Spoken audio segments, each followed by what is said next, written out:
Face front, armchair Imagineers, Blue Dragon 5 here with another marvelous installment of Disney Debates. More accurately, Disney Debates Marvel Edition. Not only Marvel Edition, a one-on-one Marvel Edition, the very first for Disney Debates. That's right, folks. It's early May, which means the superhero summer blockbusters are upon us, and 9 times out of 10, it's a Marvel movie.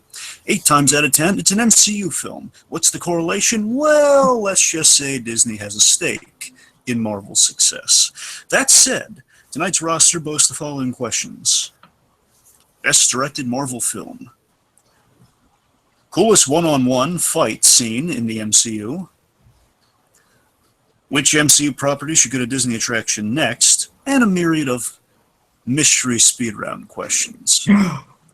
Nobody told me there'd be a speed round. That's okay. Bum, bum, bum. Now it's time to board the Star Tours, take a right at the forest moon of Endor to Sakaar. That's Planet Hulk for the kiddies out there, and enter the arena! Time to greet the gladiators, so to speak. In this corner, champion of Moana and strong advocate of Harry Osborn's pie, it's Tiki! I mean, Harry Osborn's pie is delicious, man. Come on. It's so good. And in this corner, because the other two are filled up with stuff, because I like keeping stuff in the other two corners, the Scholar of Strange, the purveyor of Super Academy, it's Jacob Gulliver. Thank you. I think Tiki's titles were cooler, but that's okay. Those are pretty great. No, how we feeling, boys? Oh, I am feeling pumped. Yeah. You know, Dragon, I barely lost to our new challenger, Gabby, last time, and I do not intend to have the same thing go down this time. I'm hoping to redeem myself here. Mr. Gulliver? I'm doing pretty well. I'm extremely busy. I'm delighted that I could come on and hang out with you guys for another one of these cool little events. Yeah, I'm looking forward to this. It should be fun. We're glad to have you, and I'm glad to be hosting. Not only am I just hosting, I'm blessed by having a co-host and someone to kind of help out in the kind of the judging, kind of the factoring, the critiquing, if you will. Jacob Weil. With me by Hello, the side. everyone. We're up here a few times I'm on camera too. Yep. Riding out in Imagineer land. Okay. Let's not dilly-dally. So let's go over the rules for those playing the home game. Oh, I'm sorry. Really quick. Is there anything that Jacob Gulliver would like to plug before we get into the thick of it? Sure, yeah. If you haven't had a chance to yet, please check out hotchocolatemedia.net. That is our awesome production company where we made Super Academy along with several other cool shows. We also have the weekly podcast Movie Machine where we make up a movie really fast based on a random plot generator on the internet. It's very fun and very wild. Last week we did some live episodes at GlitchCon in Minnesota here, which is an indie game convention. And so we made some video games instead of making movies. And nice. It got pretty weird and crazy and tons of fun. So yeah, feel free to check it out. And also be sure to check out the rest of the videos on the So You Want to Be an Imagineer podcast network. Oh, too kind, too kind. All right, Dragon, let's explain the rules. Get down to it. Okay, let's go over the rules for those playing the home game. 3 Marvel questions. Player, we got 3 Marvel. Of course, sound effects too. Oh yeah, you better believe it. So, basically, we got 3 Marvel-related questions. If one player gets 3 points, or everybody gets, or of our 2 players, each gets 1. Then we're gonna have the break glass option. Well, I mean, now that we're down to 2 people, Right. the 2 options would be either like a 2 and 1 or or sweeping. Yeah, but Let's scratch that one out, folks. Sorry. Old Yeah. that one. My bad. Anyways, we got 3 Marvel questions. We'll flip a coin, decide who goes first. I'm just going to stick with that order throughout the duration. Structure is this. We're going to trim it a little this time. Structure is we have an opening statement in which our players will reveal their answer. Basically, here's the crux of what I want to see from the opening statements. Got to reveal the answer. Little introduction. why, why yours is has been chosen, what's so special about it, and just overall good stuff. You get that all into kind of the opening statement, all-encompassing opening statement. Then we'll get to the Battle Royale segment, where we fight it out, we argue the weaknesses and the superiority. And just to add, again, just to add danger and unpredictability, and no closing statements. You got to make everything count. You don't know when it's going. You don't know when the lever's going to be. You don't know when the musical chair music's going to go off. Speaking of sound in general, of course, as per usual, R2D2 is the bell. When you hear that, it's Kaputski. It's done. Round's done. Bell's been rung. The universe is heard. So then I will get into. We will get into the critique. I'll have Jacob Weil kind of confer with me. We'll give a critique, and then I'll pass like Ronan the Accuser. I'll pass the final judgment. What happens if we hear BB-8? Well, if you hear BB-8, you have 5 more minutes. Unfortunately, BB-8's out to lunch. It's too bad. Yeah, his agent's a nightmare to get in touch with that guy. Believe me. Makes sense. He has the sheriff dressing with Poe Dameron. He never shuts up about it. Anyway, so then we get to the speed round where things, let's just say, get a little tricky. So, gentlemen, do you understand these rules as I have explained them here to you today? Absolutely. Perfect. Good. Can't wait to. Okay. Does anyone have any change? Do we have any coins? I got you covered. I got you covered, bro. I got you covered. Okay. All right. So, Gulliver, do you want to call in the air as I flip it? Sure. Let's hope that this works. Let's do it. Heads. Tails. Okay, so that means that Gulliver goes first. I go second. And I marked it down. Okay. All right. All right. Question numero uno. What is the best directed Marvel film? Now, let me just cover the parameters here real quick. This is all-encompassing. It's broad. As in, this means, it's broad to anything Marvel that is Marvel produced and feature length. It means it can be Fox, can be Sony, can be animated even if you really want it to, as long as it's feature length. Yeah. I need the director. I need one specific film. So I'm not looking for the career of the director. I'm looking for his work. He or she's work on one specific film. The magnum opus. Yep. Yeah. All right. So I guess let's start off with Jacob Gulliver. Yeah. So my Opening pick for this one. statements. My pick for this is going to be the original Iron Man, the opener to the MCU, directed by Jon Favreau. And I think, in addition to just being a very well-crafted movie from beginning to end, I think this also kind of set the tone for how we view the rest of the Marvel Universe. And they're starting to branch out a little bit more now, but at the beginning there was just so much specific style and flair that all began there and wouldn't exist in the other movies without the very precise attention to detail and the very specific choices that were made in how the character was handled. So I think that's going to be the my pick for this choice. I think that's going to be the strongest case in my mind. All right. Okay, on to Tiki. So my pick is Spider-Man 2, directed, of course, by Sam Raimi. Solid choice. Spider-Man 2 still is up there, is one of the best superhero movies of all time. It is very true that without Iron Man, we wouldn't have the MCU. But without Spider-Man 2, we would not have Iron Man. Sam Raimi's original Spider-Man set a tone and a precedent going forward for superhero movies, and Spider-Man 2 absolutely perfected on it.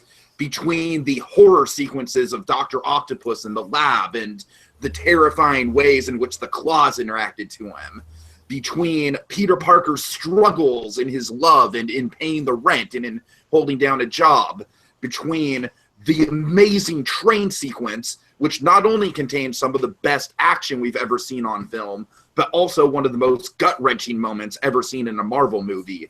Spider-Man 2 has it all. It continues on what the first one set forth. It sets everything up for an amazing third film, which unfortunately didn't come to fruition.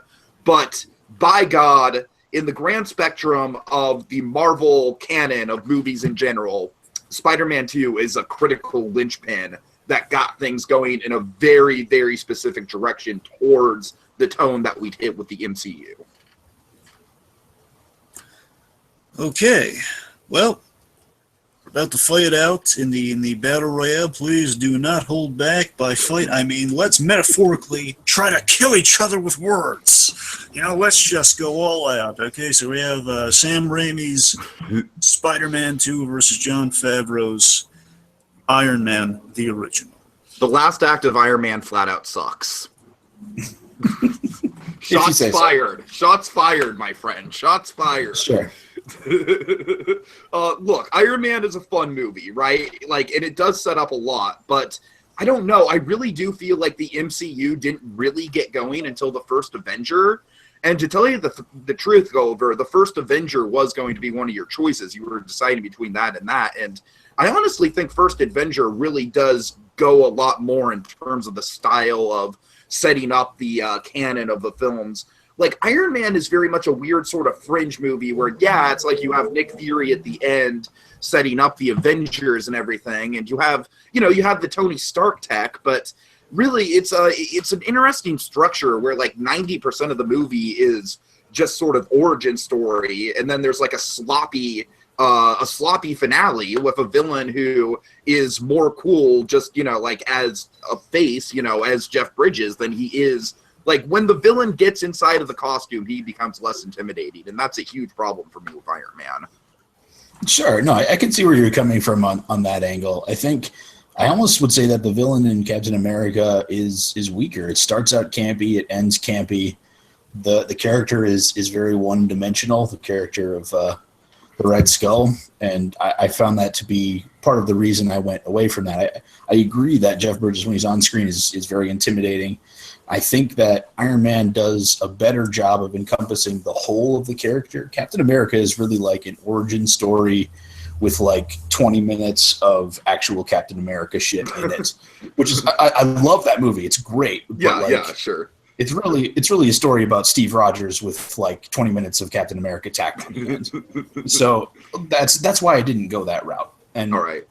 I love that movie to death, but that's why I didn't go there. I think Iron Man and Tony Stark are the same person. There's not like a separation between the character and the costume in the same way, and that's always been a theme in the comics and in the movies.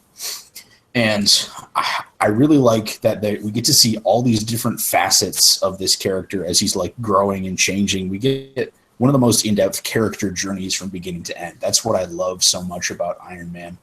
And we get to see him at his worst. We see him at his best before he makes his change.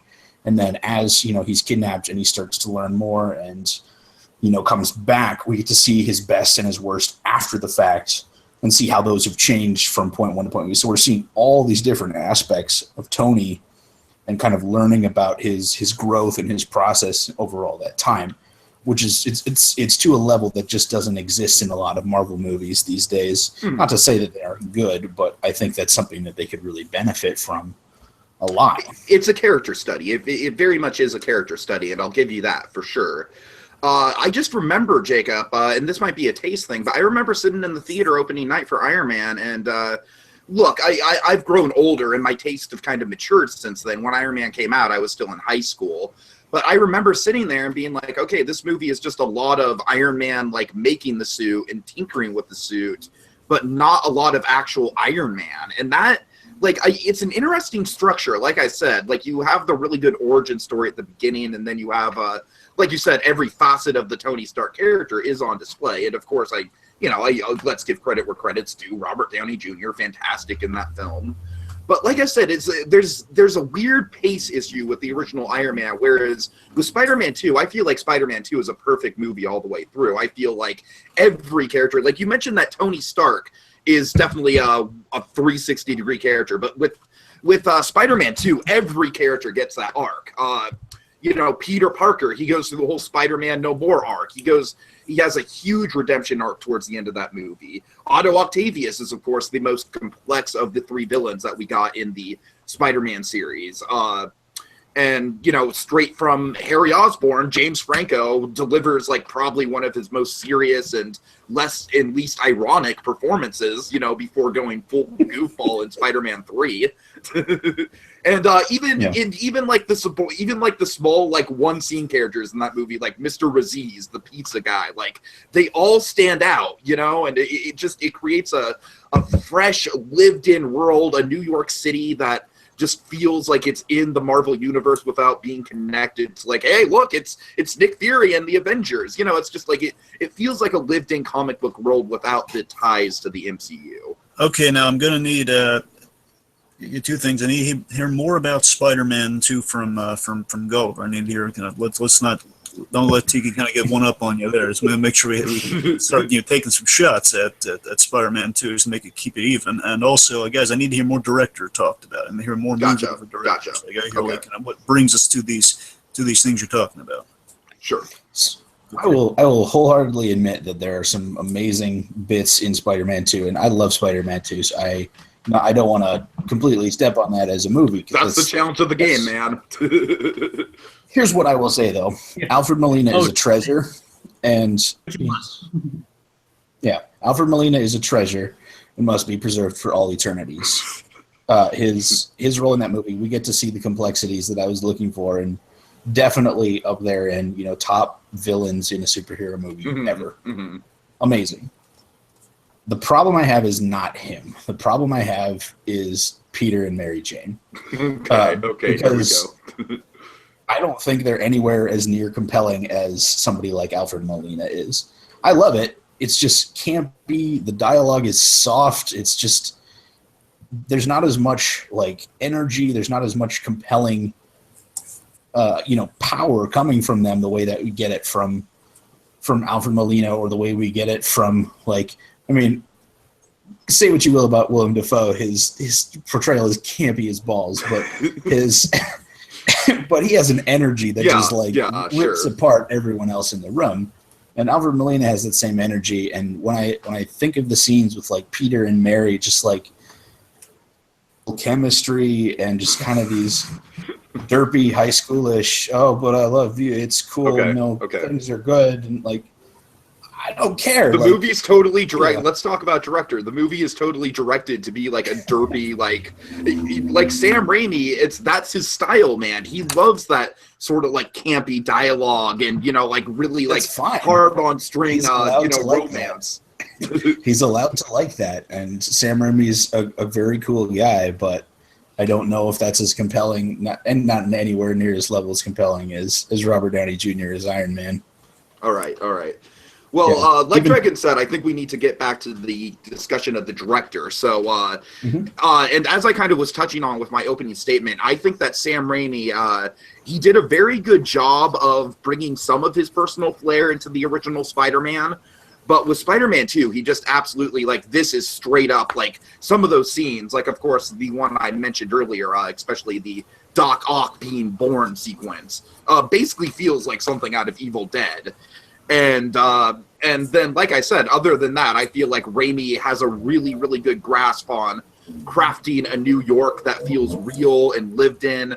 The score by Danny Elfman is just very, very captivating and compelling. Maybe and really if your movie is a musical, then sure. Okay. It feels like an amped up stage production of New York rather than real New York.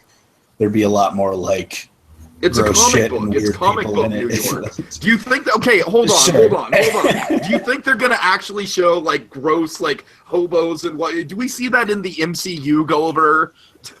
We get a little bit into that area in the Netflix Iron stuff. Man 3 with our hobo Mandarin. He's not a hobo. He's a rich actor. Well, he's a down on his luck actor. To be fair. All right. I need to hear more about Fab. I'm hearing barely anything about Fab. So Favreau, he's decent. Like I said, I feel like the problem of the movie directorial wise just comes down to the pacing of it. There's a lot of good sequences. There's a good beat to it. It just doesn't have the same sort of energy that Spider-Man 2 does all the way through. Like I said, I feel like Iron Man is kind of like broken up into these weird chunks.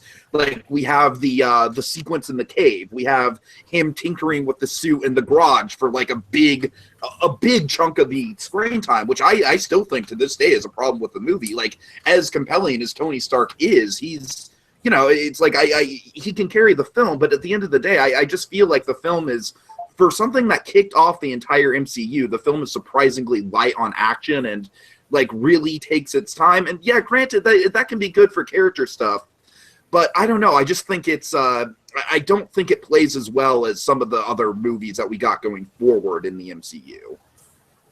See, I kind of like that attention to detail. I feel like a lot of, you know, more current Marvel movies are more rushed in a lot of ways. Like we get this glossed over origin story, or, you know, we end up spending, you know, tons and tons of time, you know, flying around in, you know, exploding city or whatever it is, and just like no time like letting characters talk to each other and progress and grow and show any level of emotional depth. Like there's good bits in a lot of Marvel movies, and I still love them, but I don't think that there's that many movies that explore who Tony Stark is and explore, you know, his interaction with the rest of the world the way that you know, Iron Man 1 did. I think the attention to detail is really, really good. Just the environments around him. I mean, let me put it this way. Before the first Iron Man movie came out, I would, if somebody said, picture Iron Man right now, I would have to like mentally scroll through a list of like 100 different suits and like figure out, you know, which one do I want to like remember, like which one is the most iconic. Like, since the movie came out, like there is no other suit. That is the suit. Like I do not ever picture anything else. That's the icon that was created in that movie, the style, the flair, and how that imprinted on the other movies has stuck with me over the years. And I think that, you know, other movies could have gone, you know, more in that direction or less in that direction, whatever opinions you may have about that. But I think that was the perfect place in between reality and fantasy that just kind of stoked the nerd fire in the perfect way. Of course you would have R2-D2 after that. Of course. Son of a Okay. bitch. Well, I'm sorry, man. Jacob, right. what are you thinking? Yeah. Where are you coming down on? Everybody actually raised very good arguments for and against the movie, but honestly, I did hear a bit more from Tiki regarding why Iron was the worst movie. But in contrast, Jacob Gulliver also made some very strong arguments, made some good arguments against it too. But in the end, I'd say that I'd go with Tiki on this one. Well, I have to. Oh, let's see. Well, here's what just the critique it is to make sure we highlight all quality here. So, Gulliver, here's what I'm loving about yours. I think you're highlighting a lot of the great qualities about what Favreau is doing and how it kind of differentiates itself from various other superhero films. You know, it takes its time, the attention to detail. You know, these the arc of Tony Stark, how strong it is. That's all. You're highlighting some really good qualities, but. A flaw in your presentation I'm finding is that there, again you overly complimented Spider-Man 2. There was a lot of like Alpha Molanus and Gem. I mean, I know it's true, but again, you don't want to go. I would avoid saying that. It's kind of an accepted truth. I mean, that was kind of the one it's kind of a big flaw I'm seeing in Gulliver's side. Basically, the point of these debates. If your biggest critique is that I also like films, like it's not that you like. It's that we're trying. No, it's the point of this is to make. I mean, you can have your own opinion. It's whoever makes the strongest argument, and you know, it's never good to help the other person in there. Yeah. I was saying that coupled with I only negative thing I heard, which was a good negative comment, was that Peter and Mary Jane, not being, their relationship not being as compelling as the Doc Ock stuff. And again, I wish there was more of that, is what I'm saying. And on Tiki's side of it, I'm hearing there's a good setting of the stage, kind of how big Spider-Man 2 was for the time. I think I think it was a mistake just kind of say it was a perfect movie, and we kind of had that argument, kind of the whole poked in. I think it was just too wide an opening to be targeted with, which it was. And again, I think the biggest benefit I can say to Tiki's argument was that he in mentioning kind of the Raimi signatures, mentioning that the Doc Ock origin, the birth of Doc Ock, the really kind of Evil Dead-esque scene, and the Danny Elfman music. So I think that's, if I heard more of that in Gulliver's, I might have gave it to him, but I gotta say with Tiki. So Tiki gets the first. Woo! All right, I gotta say, Gulliver, your closing statement was brutal, and I thought for sure I had lost based on that. So good job, sir. Good job. Sure. It really was close. Again, I think it was Gulliver had a lot of great stuff about his. There's not enough on the offense. That's all. Regardless of who Fantastic wins, defense. it's just fun. Absolutely. I'm here to have some fun and chit chat about Marvel movies. If I go home with the stain of shame on me, I'm gonna wake up tomorrow and be like, okay, it's not gonna be a problem for me. And don't worry, Gulliver. We won't judge you we won't judge you too harshly if you say something against even something that even you like. So sure. That's kind of the point. That's the kind of the point of these debates is to, even if it's something you like, you have to get down brutally if necessary. Right. Yeah, but I mean, you can't tell somebody who loves candy, hate on Snickers. Snickers are okay, but they're worse candies. Come on, what do you want me to say? 100 grand my foot. Gulliver, I could descend into talking down the haunted. Yeah. Dragon tricked me into talking down the haunted mansion. Yeah, that was a thing that happened. Yes. Sandy called in sick that day, so I was trying to set a trap for him, but he avoided it. Darn it. Okay, let's move on to round two. Okay, round two is when we get back up after we've fallen down, so to speak. Round two. What is the coolest one-on-one fight scene in the MCU? Parameters are this, very simple. Has to be one-on-one, no assistance, no major assistance. No one else kind of coming into the fray, kind of saving someone else. Got to be one-on-one. Emphasis on cool. What is the coolest one-on-one fight scene? So I would keep in mind how this plays to a crowd. That being kind of the big hint I'll give this game. Okay. Emphasis on cool. So starting with Gulliver. My choice is going to be Captain America versus Batroc, if you prefer, in Captain America 2, The Winter Soldier.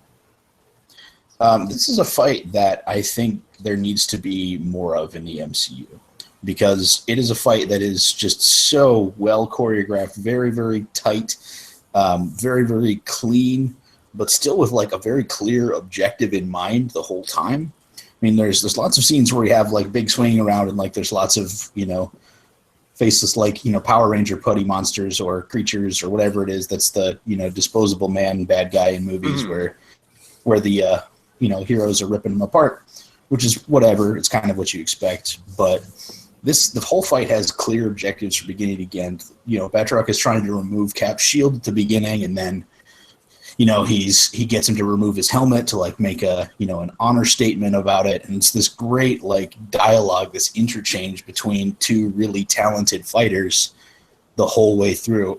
And you have George St. Pierre, a famous fighter who's playing Batroc, and they took this total bullshit character from way back when, Batroc the Leaper, and they turned him into this awesome mercenary played by George St. Pierre. Even if he's only in it for a few minutes, it's just so memorable and so brutally efficient as a fight. That's what I love about this fight. Nice. Okay, well, it was actually very hard for me to come up with this because, like Dragon said, especially going forward into Phase 2 and beyond, a crap ton of fight scenes in the MCU have more than two people involved. So that's really where I was kind of having some trouble. And so when cool was a factor, I kind of started thinking, what was the most crowd-pleasing fight that I've ever seen in a theater? And to be honest with you, out of the MCU, that didn't come from the most crowd-pleasing movie, but it did come in the middle of Age of Ultron. It is the centerpiece of Avengers Age of Ultron. I landed on the Iron Man Hulkbuster versus Hulk fight. This is a fantastic fight scene. I just rewatched it today, and I'm really glad I picked it. There's so much energy to it. Tony Stark has so many great one-liners. Of course, there's a brilliant, like, go to sleep, go to sleep, go to sleep, go to sleep. Just so much energy to it. I think the effects on the Hulk look absolutely terrific.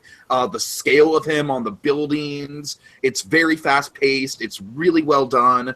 And I guess I have things to say about Batroc, but I'll save it. But, just overall, I think Hulkbuster is one of those crazy things, like one of those crazy design concepts that we never thought we'd see, like when the MCU was first announced. And then when we saw it in the trailer, it was great. And I truly feel like that scene in Age of Ultron. Age of Ultron's not a great movie. It's really not. It really doesn't hold up all that well. But I do think that Hulkbuster, this fight in the centerpiece of that movie, is just a ton of fun. It's like I said, it's got great character stuff. I love how Bruce is underneath it all. I love the last beat of this fight, which is them going down the construction site, and then I love how we see Bruce's emotions as Bruce's emotions as the Hulk, as he sees the destruction that he's caused. That's a really powerful Hulk moment for me. Like, that is probably one of the most underrated Hulk moments, just showing the humanity of Banner in the Hulk form. And that just is a great kind of emotional moment to cap off this, like, awesome, cathartic, really fun, really quippy fight that's just classic Marvel. All right. I'm done. Okay, gentlemen, in the immortal words of Wilson Fisk, I suggest each of you take your shot with the Battle Royale segment. So, guys, just launch into the assault, so to speak. So my problem with the fight with Hulkbuster and Hulk is that everything in that fight is basically expected. There's no, like, unique turns and twists. It's basically like Superman versus Doomsday, like two really big dudes playing a game of punch face until one of them falls down. There's no real creativity there. It's the same as, like, also going back to Superman and Zod going through buildings forever. Like, how much shit can we destroy in the process of getting Hulk to stop being Hulk? And that's the frustrating part I have with that. There are some cool moments, but really I think the epic level that you're talking about just isn't there. I think the difference between this and the Zod fight, though, is pretty substantial. And that is that the fact that Hulk is destroying all this shit is like a major plot point, not just of the scene, but of the rest of the movie going forward and even up to Civil War. Like, this is a big catalyst for a lot of what goes on in the MCU going forward. This is a huge scene plot-wise, whereas with the Zod stuff, I mean, we all know that the DCEU is a hot mess, and they just kind of, like, just made up the excuse of, like, well, gee, it's, Batman was pissed off at Superman because of it. It's like, I feel like the weight of what the Hulkbuster fight is much more felt here, if that makes any sense. Like, I agree with you to a certain extent that it is a bunch of, it is very much kind of like people bashing into each other and buildings being destroyed and whatnot. I just feel like it's pulled off in a much more tactful way than something like a Zack Snyder movie where it's just like, destruction.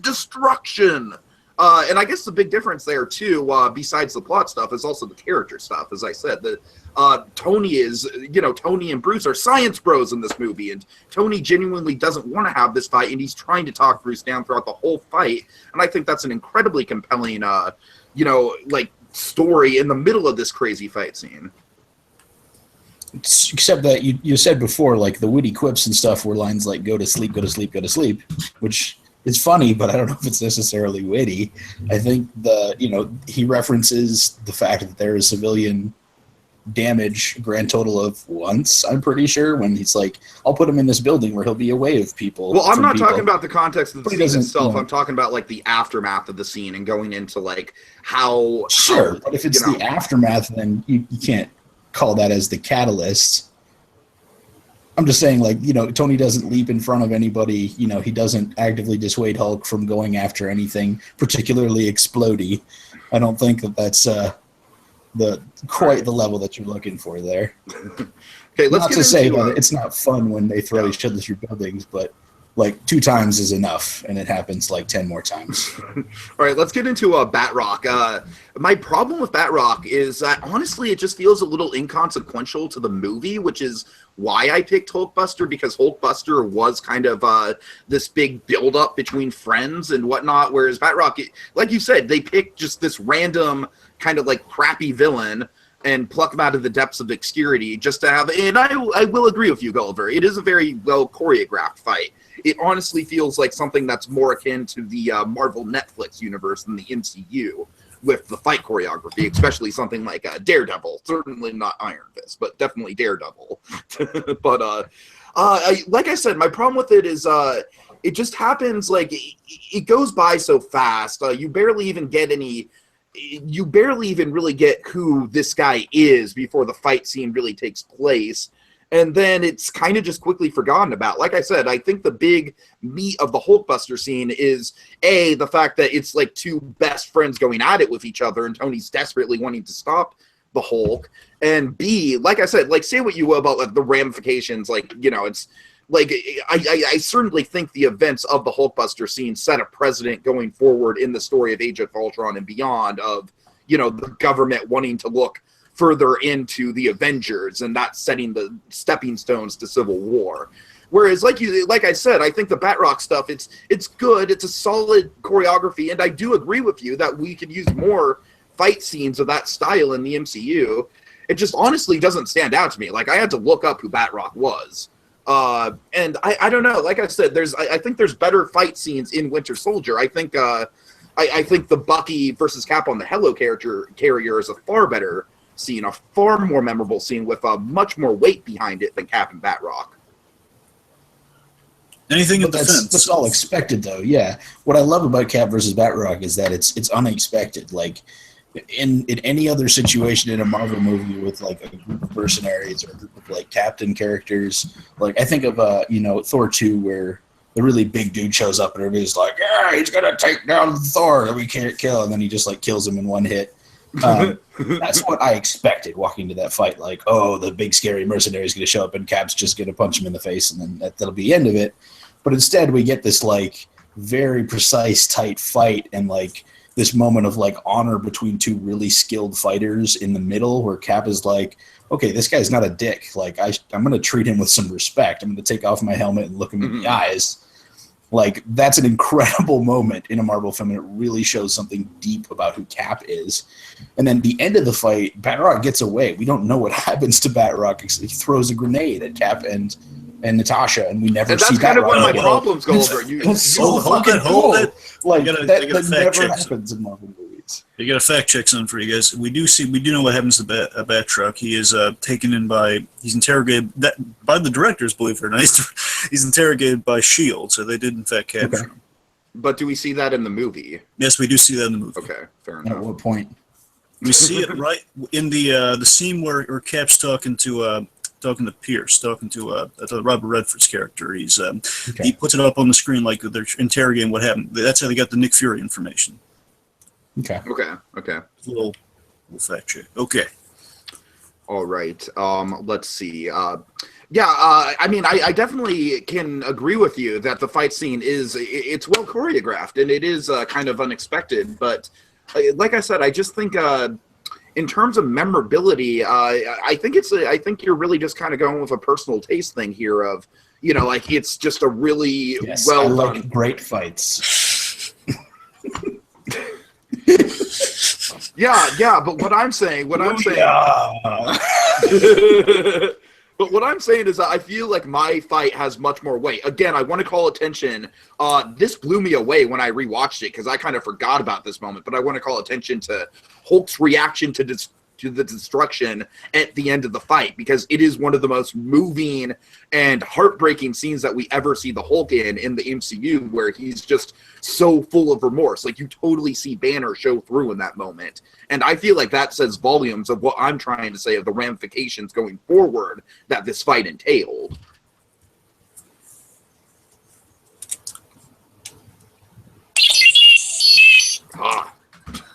Okay.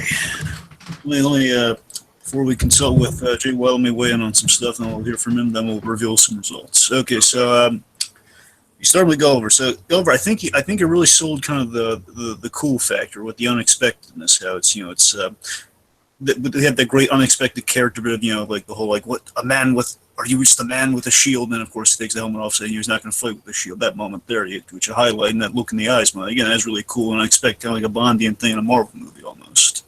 Mm. I'm just using that for point of comparison. It's kind of what it read as to me. Of course, mentioned kind of the choreography and the kind of highlighting the reasons as to why it might be the coolest fight. My problem is I'm hearing. Again, you're sticking to the cool factor, which is part of the question. I was saying I was hoping to hear more stuff like why this appeals to the crowd, more so kind of the audience reaction. I was just kind of hoping to hear. That's not the only thing I'm taking away from. I'm just saying that I think there's a lot of great strength about the cool factor. So, and the fact that it's not a disposable man fight. I thought that was a great. It's not like the giant monster disposable. That was a good point. That was a great point. Okay, going to Tiki. So Tiki, I think you played to the crowd. I think you really did play to the crowd aspect of the question, kind of mentioning all kind of the cool, various cool elements. I think you're a little bit more descriptive with the fight, kind of mentioning a few moments here and there, like the destruction, the ending with the Hulk, because that does count on the fight, because then the last knockout punch is like. Kind of mirrors the Avengers bit where he punches Thor out, honestly, just like the immediacy. Right, yeah. So, of course, he addressed the kind of like the Hulkbuster kind of like a fan wish list item that did that did happen there. Of course, the Hulk effects. I think he listed a lot of good qualities there. Let's hear what I honestly was kind of lacking. I was lacking kind of the for Tiki's, and before I move on here, see what Jake Wild has to feed there. Honestly, I would have liked to hear more of just kind of. I'm hearing reasons why I'm not hearing. I'm trying to find it best how to word this. You're hearing about consequences, but not about the fight itself. Yeah, I think it kind of sums it up. I mean, it is. I think Gulliver made some points. I didn't really hear retorts to them. That's kind of. I didn't really hear it was all expected and kind of like the Superman Doomsday. I knew you responded to the Superman Doomsday thing. I didn't really hear quite the recovery from that. I heard like kind of changing to a different subject. Fair enough. So, Jay, where are you coming down? What any notes for him before we can get into the judgment? It's actually kind of a hard pick. I mean. Really good fight. Let's say that it's a really good fight. Both of them are really good fights, though. I mean, I would not have gone with George with Batroc as my own pick, but I would have gone with what Tiki suggested, the Bucky and myself. But that's actually going to be my pick if I was going to join this. But I honestly don't know that. And admittedly, you raised a lot of good points about that one. And Tiki has raised a good point that his is like just a giant, just more of a spectacle and crowd pleaser. It's kind of hard to go with, but I mean, I think both of them raised equally valid points, but in the end, I think that defense in a way. Well, it's kind of hard for me to decide on this one, honestly. All right. Well, here's where I'm coming down. I'm gonna put the hammer down. I'm gonna put the hammer down. You want to put the hammer down? I sure do. Yeah, put Mjolnir down, Dragon. Or are you worthy? Unless you're not worthy, then never mind. I'm putting it down like Division, all casual like. Oh god. So I'm putting it. Here's where I'm laying on it. Honestly, it's based on the fact that just looking at it here again, it's a really close fight. You both answered portions of the question very strongly, again, really strong on both sides here. But the one thing I'm just kind of noticing in comparison is that honestly, I think Gulliver took better shots at Tiki's argument. So I have to give it to Gulliver because I heard barely anything against Cap versus Batroc, just like it's inconsequential movie. Which I mean, the fact that it comes back later on, it's not. It's kind of it's somewhat integral. So I gave it to Gulliver. I can understand that. That's fine. All right. Right now it's tied 1-1. Okay. Very dramatic. It does. I was actually going to go with Gulliver as well. Right. Okay, round 3.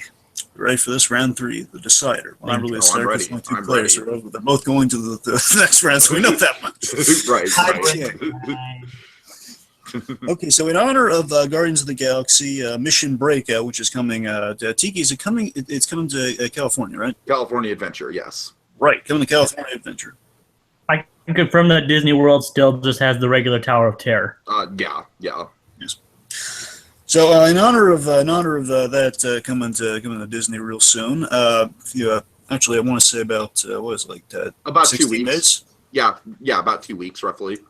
Yes. We might be getting cast member previews before then, so we might see some video before then.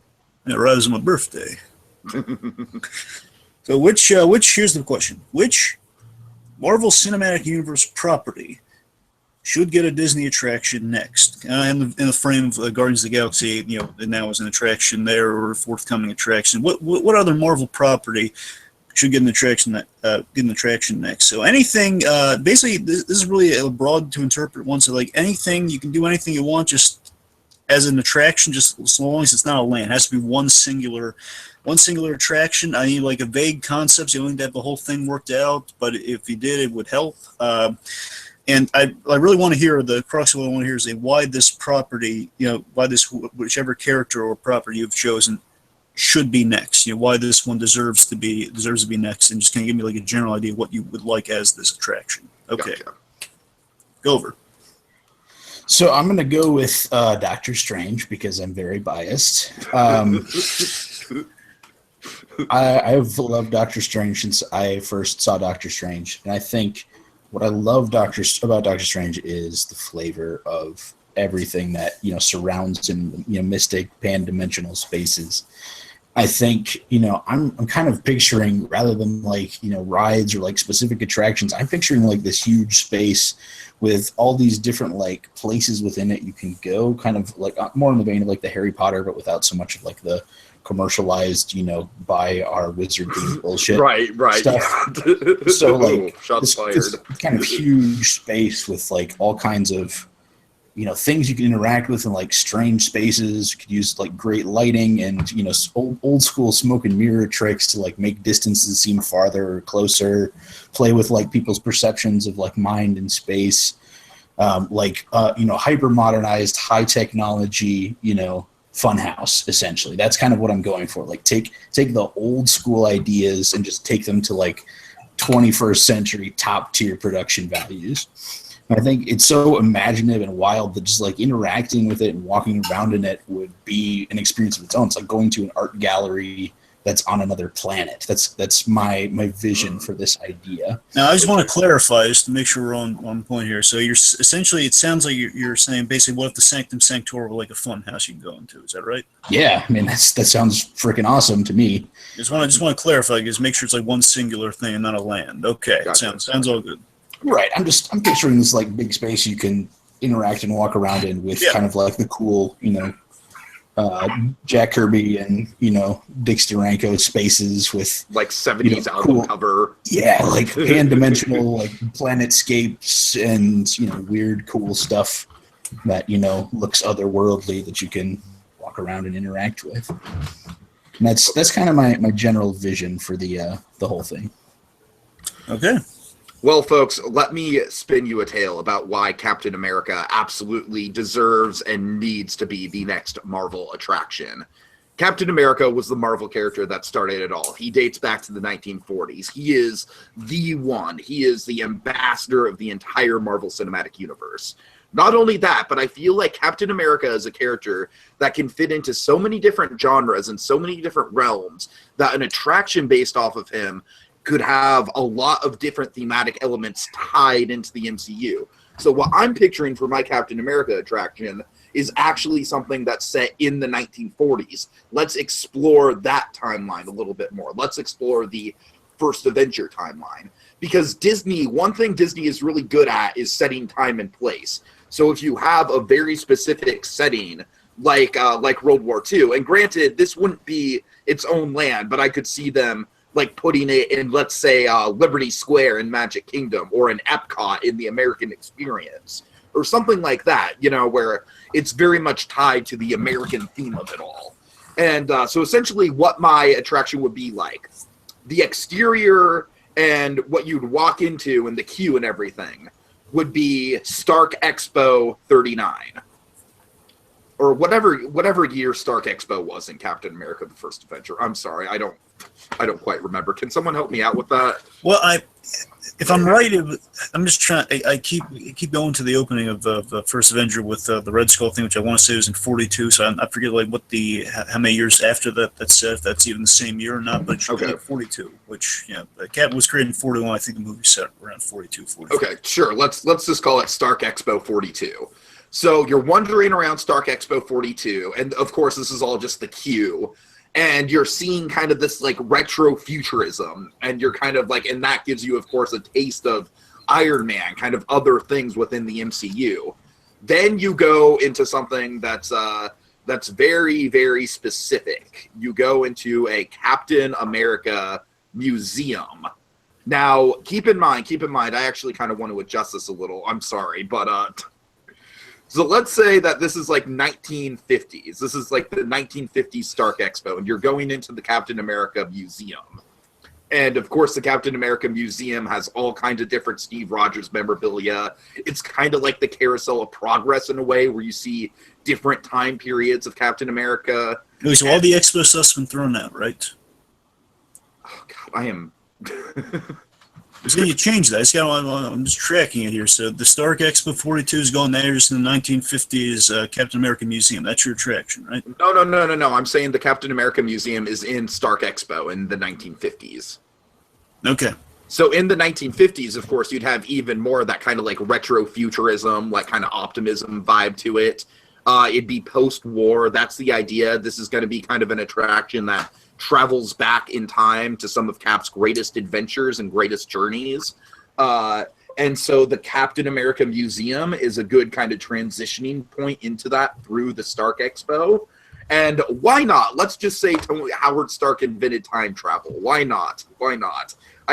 Look, I don't know the semantics of like, all I know is that I think it'd be a really cool idea to have an attraction that you go through the line, you see the history of Captain America, and then you go into the ride and somehow you're in not just the Captain America adventure, but a World War II Captain America adventure, complete with the Red Skull and, soldiers and Captain America leading the army and whatnot, and the boot camp and Tommy Lee Jones, and complete with the 1940s kind of period piece atmosphere and streets and whatnot. Let me just see if I'm interpreting this right. Okay. So let me make sure I'm on the money here. So you're saying like you're basically going like I'm speculating here, so correct me if I'm wrong. So you're on like some sort of automated thing where it's taking you through a tour of the museum. And you're hearing like effects and stuff of like the queue. The queue is the museum. So the queue is Stark Expo and then the museum, and the museum's kind of like the pre-show. All right. And then your ride vehicle would be a Jeep. Much like Indiana Jones Adventure, it'd be an enhanced motion vehicle, so you'd be able to like feel the bumps and whatnot. And your ride vehicle would be a Jeep, and you would go through. Basically, it'd kind of be like there'd be different transitions into like it'd kind of be like a best of Captain America, like Captain America's greatest adventures. So every scene would be like a scene of Captain America, like like we'd see him, like let's say we'd see Steve Rogers, like holding the grenade, and then we'd see some stuff from the propaganda years, and then we'd see the Red Skull and the death of Bucky and all the kind of big, all kind of like the big hallmark moments that defined Captain America. How is that being presented? Just through every scene is just animatronics and whatnot. Okay, that's what I need to know. If it's animatronics or screen projections, It's animatronics. Let's keep this as physical as possible. All right, okay. Yeah. So it's a journey back in time through the greatest moments of Captain America's career. Okay. I'm sorry I was a little long-winded in that, but it was allowed. I have a lot of ideas for it. Let me know when it's my turn.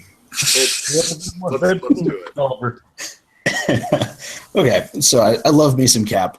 The problem is I have been to a 1950s themed diner, and I have been to a museum with artifacts from the 1940s and 50s. And I think that's really all that you're selling in the Captain America exhibit. The character of Captain America is fantastic. I love him. I love seeing like his history, but I think beyond that, I don't think there's much to like interact with, and I don't think it's worth a trip, across the country to go and see something like this. I don't think it has the same, panache and pizzazz that something like a Doctor Strange would. And to that note, I need to bring up a quote from the man himself, Mr. Stan Lee. If Doctor Strange was going to perform a feat of magic, I didn't want him to say abracadabra or something that everybody knew.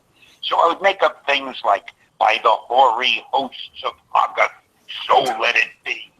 Or by the shades of the shadowy seraphim, and they didn't mean anything, but I thought they sounded good. And the funny thing about it, years later, when I used to lecture at colleges, during the questions and answer period, inevitably, some student would get up and say, Stan, we've been studying those incantations, and we found that they were based on ancient Druid writings. It broke their heart when I would tell them, no, I just dreamed them up and they sounded good. So my point here is that Doctor Strange has a flavor that's unlike any other Marvel hero. The kind of like the energy and the style, the panache of this character goes beyond, a simple period piece movie. And I think that's something that really, really works for me. If we hire 20 amazing set designers and artists to like create this incredible space with otherworldly things, get some incredible special effects people to make, cool things that mess with your mind and really show off the potential of, technology to really look like magic. That's something that's what really you're pitching appealing is a really elaborate Halloween Horror Nights maze. Sure, if you you're want to not call pitching it a Disney attraction, and that's gonna be my main kind of argument against your project right here. Of course, I have more experience in the armchair Imagineering realm, so I'm gonna try not to lord that over you too much. You've entered his church, Gulliver. But frankly, Gulliver, I think your attraction would be a crowd control nightmare. Like, I don't understand how you're gonna get like all these people like through the attraction, and if people can just like observe it like and go through it, like it's like, is it gonna be like one big space? It's like the semantics of it just feel all out of whack to me. Like, I feel like you would have done a much better, like you would have had a much more solid argument with less holes in it if you would have just done a traditional ride. I understand the need, I understand the desire to not do a traditional ride. But here's the thing with Cap that I think my ride gets down. First of all, it's realistic. Disney has used enhanced motion vehicles to perfection. That's something that the company can reliably do. And second of all, Gulliver, you mentioned that there's nothing but 1940 stuff, but I disagree. That's the reason I have the Stark Expo, to have the retro futurism and kind of like the the Captain America Museum would kind of simulate Carousel of Progress to a certain extent. So we'd have kind of like that Tomorrowland 1960s Great Big Beautiful Tomorrow vibe to it as well. And that would contrast against the wartime stuff. And so you get kind of like this weird, this really interesting kind of mix of the two, the retro futurism mixed with kind of like the action and heroics of the war that kind of blend in to create this really cool, really unique Marvel experience. And Doctor Strange would certainly be a unique Marvel experience.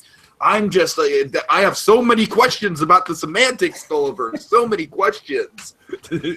Sure. I mean, if you really wanted to, if it was, I don't work for Marvel. I don't work as like a designer for the space. And, honestly, I'm pitching something that I think would be like cool. A really cool, like, traveling art exhibit. If it was more feasible to do it with like a ride, that can still, you can still have stuff that's messing with people's minds and like cool big spaces and interesting art pieces and like, animatronics if you want. Like, if that's something that sells, that still fits with the theme and that's fine. The retro future aspect, like I've seen footage of world fairs. I've been to museums where like this is a spy camera that was disguised as a cigarette lighter. Like you can see that kind of shit like in regular ass museums. I don't know that we need an exhibit for it, and I don't know if it's worth traveling to get to.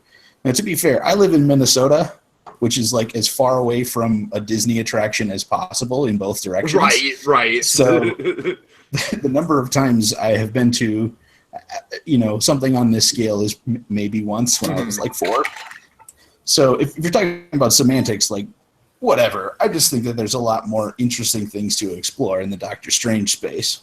And Gulliver, what you're pitching, like I said, it sounds more like a traveling art exhibit or something like that, like a really cool, like, like movie promotional tie-in that travels around. Like I know Jurassic World has a traveling exhibit that shows off like the Marvel animatronics. experience. Yeah, and the Marvel, right. So what you're pitching sounds more like something like that, which I would totally go to. I'd totally be down for. However, as a permanent Disney attraction, like I said, I kind of scratched my head at it. And I don't know, man. I just think the Captain America stuff, like I said, by having the Stark Expo contrasted with the World War II stuff, it would fit in. Like you would be able to fit that stuff into any number of different Disney parks. You could put it in Tomorrowland. You could put it in Epcot. You could put it in, like I said, you could put it in Future World in Epcot or in the American Adventure in Epcot. It's multi-versatile, and Captain America, as I said, is a total linchpin, and I feel like the attraction would go a long way towards showcasing Captain America. You would get these great set pieces, like, you would get Captain America crashing the plane into the ice, and can you really say that's cooler looking than the mirror dimension? I could say it's more practical than the mirror dimension to pull it off. Well, sure, but technology magic, projectors, smoke, use VR elements like Nah. VR is horrible in theme parks. Okay. I'm just gonna tear you down for that right now.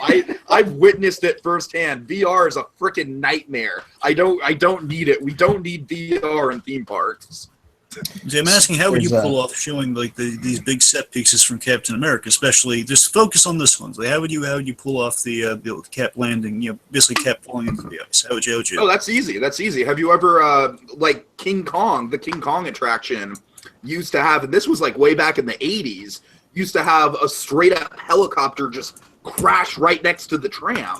There's ways in which you do it. You just rig a plane up, and you have kind of like a bar that you can't really see, but the bar is holding the plane, and the plane crashes down, and you're in the ice, and the plane, like, imagine like you're on the Jeep and the plane is crashing down, and you see the plane crash down into the ice right in front of you. Like, how dramatic would that be? And that would be like the last moment of the ride before you get back to the present time period. And so that would be, and then you'd get kind of like a somber ending of like Captain America sacrificed himself to save us all. And then, is he Jesus in this metaphor? Yes. Okay, Captain America is the Jesus of the MCU. Yes, I would say so. Yes, he died for your sins, Gulliver. Okay, I got it. The way you said it was just like, we must uphold and respect the captain because he died for us. Honestly, I remember the ending of the 1990 Captain America movie where it's like, we must pay tribute to Captain America. Thank you, Captain America, wherever you are.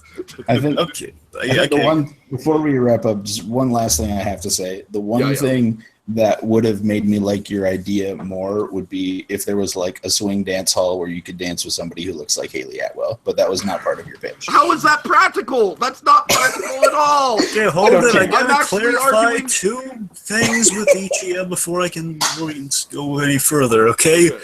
Tiki, I need to know, are you pitching a flashback or time travel? I need answers. This could be all the marbles for it. I need to know. Right. Let's do flashback. Are you sure? Yes, I'm sure. Because I don't want to get into like the comic book semantics of like, well, Howard Stark didn't invent time travel. That's just ridiculous. So let's just go with flashbacks. Okay, now Gulliver, there's one thing I got to ask you, and then I think we'll have all we need. The way people are traveling inside the sanctum, are they doing it on foot, or do they have like kind of like a tram sort of thing? Like, or how are they getting around in this place? Is they walking around exploring all sorts of different methods? Honestly, I think, I'm not a designer, but I think it's whichever way makes the effects more cool. I think if it makes the effects more realistic, or if it adds to the illusion to be in a cart or some kind of vehicle, then do it. If it's more experiential. It's not about the illusion; it's about the practicality. Sure. I mean, but to me, it's all about, the experience itself, and whichever one works best for that, I think is the appropriate choice. All right. Okay. Boy, this is our headliner for a reason, folks. Yeah, that was tight. That was intense. Oh boy. This is going to be hard to sort through. It's going to take us a moment here. Okay, let's just break it down here. So let's start with Gulliver. Should I just go get a sandwich and come back, or no? Okay. I'm going to start with you. What do you think? Sorry. I'll be a wise guy. Okay. So let's see. I'm loving a lot of Gulliver's idea here, and I'm hearing some strong arguments for Doctor Strange. Of course, like kind of the basically building up kind of the set design. Pretty much, you really kind of essentially what I'm hearing is give people the Doctor Strange experience. As like they're walking to a sanctorum, like they're putting the writers in Strange's shoes, which that's kind of what I'm hearing. He's really selling me on kind of the faithfulness to the comic as well as the movie. With the Kirby Steranko look. I did hear some arguments brought up against it. Of course, I did hear some shots. I would have liked to hear again more practicalities of how certain things would be achieved. Again, I know we don't really need to go like. I want to make it clear, even though a lot of these points are brought up about like practically how you do it. I want to make it clear that again, it's a vague concept mixed with why the character deserves to get the ride. Mm-hmm. Like be the next to get the ride. So I'll factor those in, but they won't really overpower anything. So, okay. Just based on the fact I didn't hear a lot of like how you contact a lot of people, like how you contract a lot of this mind bending looking stuff. That's not going to be a point against Gulliver. I would have liked a little bit more firmness on like whether the walking or the. I know it was kind of a dealer's choice response, so we'll see how that. I'm going to factor that in. Okay. Tiki side of things. Yo. So with Tiki, I think Gulliver started strong with the Doctor Strange kind of it all, like why he needs like Doctor Strange deserves it, and I think the Stanley quote did go a long way as to kind of really cement like kind of the importance of Strange, and kind of the atmosphere of Strange. I think Tiki stuck to the Captain America guns throughout. However, obviously a big kind of red mark on Tiki's would be changing the pitch midway go. It's kind of going from the start guys to kind of a mixture, and then like changing the timeline and doing like it wasn't clear about the flashback till the end. I mean, I would have liked just basically I wish it would have been mentioned. The Q should have been mentioned right after the gate. That the Stark Expo and everything would be kind of the exterior and the Q. I mean, we didn't. That's an important detail because initially I'm thinking the whole ride is just essentially it's kind of what Doctor Strange. I'm pretty sure I mentioned that. I'm pretty sure I brought up that the Stark Expo was the Q. You basically pitched that the whole ride was basically a museum. I'm saying I would have liked to know. I don't think I pitched that at all. I pitched that the ride would be like an EMV ride through the best moments of Captain America, and the Q would be the museum. First of all, I don't think you used EMV. Even if you did, you got to explain what EMV stands for. Enhanced motion vehicle, Indiana Jones, dinosaur. It's one of the most popular ride vehicles that Disney uses. It's very practical and very efficient. Okay, so I'm saying, I mean, I would have liked to know if it was, they had this Q thing going on. I'm saying it was clarified in the fight. I'm not saying it wasn't explained. I'm saying it was explained midway through that, okay, this thing is not just basically a museum version of somewhat like the Doctor Strange, that the attraction be, okay, a Stark Expo which then turned to a museum, but no, then it's like that's the Q. I felt there was a lot of change-ups as the thing was going. Sure. So that's in the factor. And so, Jacob, where are you coming down this? Like, what feedback do you have for him? Well, admittedly, the whole changing and lack of clarity on Tiki's part kind of did mar his a little bit, but Tiki did raise a good point of like the practicality of some of Gulliver's ideas. Though Gulliver, then again, at the end, Gulliver did correct a lot of it and strengths for his. That's where I'm going for that. Quite frankly, neither one of them raised a lot of good strengths, but spent a lot of time tearing each other's down. Right. Sorry. No, it's all good. That's what you're supposed to do. Well, all right. Weil, you have anything else you want to say before I make the final judgment? On to your ruling dragon. Okay.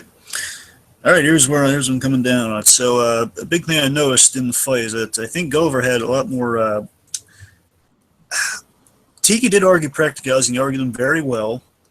We're all very proud. He argued him very well. Thank you. I'm glad you're proud of me and how much I know Imagineering. Let's put it on the fridge. We're all very proud, Tiki. I get that. But I get a gold star and an A+. Again, I think the practicals. I think the biggest kind of the benefit of what Tiki had to say was that the fact this could be put in a lot of different sections of parking. It could be in Tomorrowland. It could be in the Liberty. It's Liberty Square. Liberty Square. Yeah. Right. Yeah. It could be going a lot of different places. In the American Adventure. Yes, but I think Gulliver had some really kind of it's like little scratches that then got infected as the thing went on. A little. Basically, I think the line that kind of sold that really hurt your argument, Tiki, is we don't need another museum. We don't need a museum in a theme park when we used to see a museum somewhere else. It's not a museum. It's a queue. A lot of queues are themed around museums. So I would have liked to hear kind of a defense to that. I would like to hear Captain. That's where you really stick up for kind of Cap's character with that. All right. I hear you. I hear you. It's what I'm coming down on. I'm gonna. I think Gulliver did an excellent job in just kind of selling people in kind of the strange experience, and he was a really strong defense for his. I'm gonna have to get to Gulliver. You just deny Captain America a point, Dragon. You should be ashamed of yourself as an American. For what it's worth, I'd still totally ride your ride. Sure, I'd still totally go to that place. And I honestly, as soon as I was like my intro was crap, and I was like, well, I'm done. I'm not winning this point. Only thing left to do from here is just fight an uphill battle that I'll probably lose. It's like he slipped on a banana peel during the race. I know, right? Back up. Again, he's got to keep running. There's a big little space in there. Right, so right now the scoreboard is 2 Gulliver, 1 Tiki. Oh my god. Now we're going into the most tense part of any Disney debate. We're going into the speed round. Oh dear. Gulliver, I warn you, the speed round has been known to break many men, especially Sandy. Sandy Claw is one of our associates. He's faced a few speed rounds, and honestly, he's never come back right. So, let me see if I can just summarize this very. I've come close in these, mind as well. Yeah, you have come close in these, Jacob. This is what separates the boys from the men, or, well, in Gabby's case, the boys from the men to the girls, like the women. I don't know. It separates people. Good job. Good job.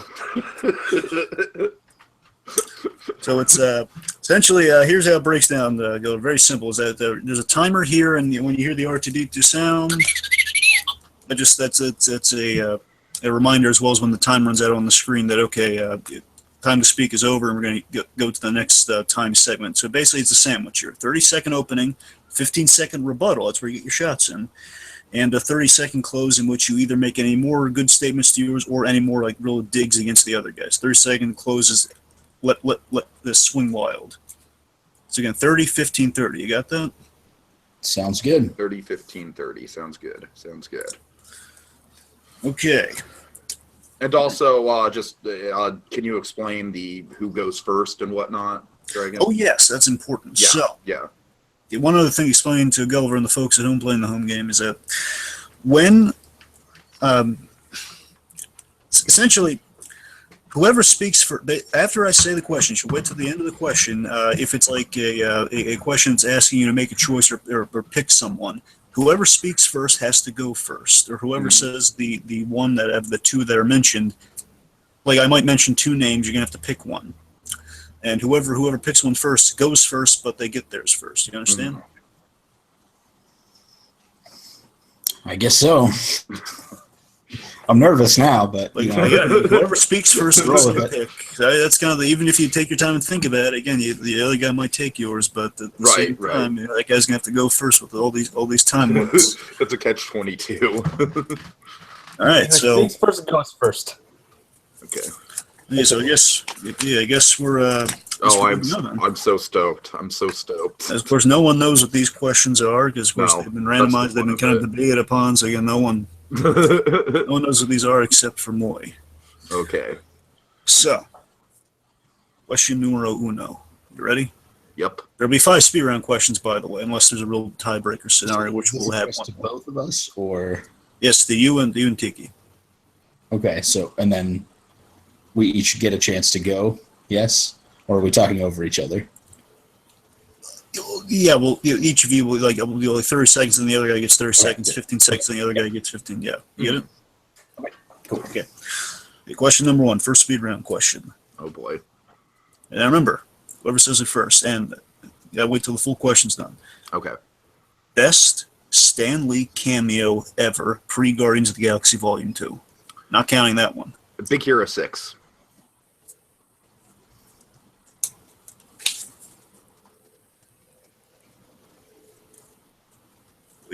Are you going to defend that No, one? no, wait, no. Yeah, Am I supposed to? Yeah. You're waiting on me? Okay, so you're waiting on me to come up with one. I'm going to go with Thor 1. Thor 1. Oh god, I don't Okay, so even the, remember his cameo in Thor 1. Just to clarify for the folks at home, that's the hammer lifting, right? That's the one you're going with. Like, did we get it? Yeah, the truck trying to pull the hammer out of the dirt. Oh right, okay, gotcha. Yeah. Okay, so Dragon, it's 30, 15, 30, right? Yes. Okay, so I will go ahead and start with Big Hero 6. And whenever you speak, the clock goes off. Okay. That's the last thing. Whenever you speak, that's when the time starts. Okay, sounds good. I will get started then. So, folks, I vividly remember when I saw Big Hero 6, I legitimately didn't know if it was going to have a post-credits or not. It was a big mystery because Disney movies are kind of hit and miss or having post-credits. And when I saw the portrait of Stan Lee in Fred's house, I kind of assumed that was our obligatory Big Hero 6 cameo. But no, we get a whole monologue from Stan Lee. We get him showing up as the father of the main character and maybe in the sequel as a secondary character himself. It is awesome. It is the most involved Stan Lee ever gets. Yeah, Gulliver. All right, my turn? Yeah. Mm-hmm. Okay. So the bit in Thor 1 where everybody's trying to pull the hammer out of the dirt it leads to a culmination with Stan Lee appearing and kind of delivering this great, one-liner, did we get it, or whatever it was that he says. Like, that moment is, like, the scene could have just gone like, okay, whatever, these guys are doing it, but then it's capped off. It doesn't stop the same way that other ones are, not like just thrown in as like a little pepper thing. That's what I really like about this cameo.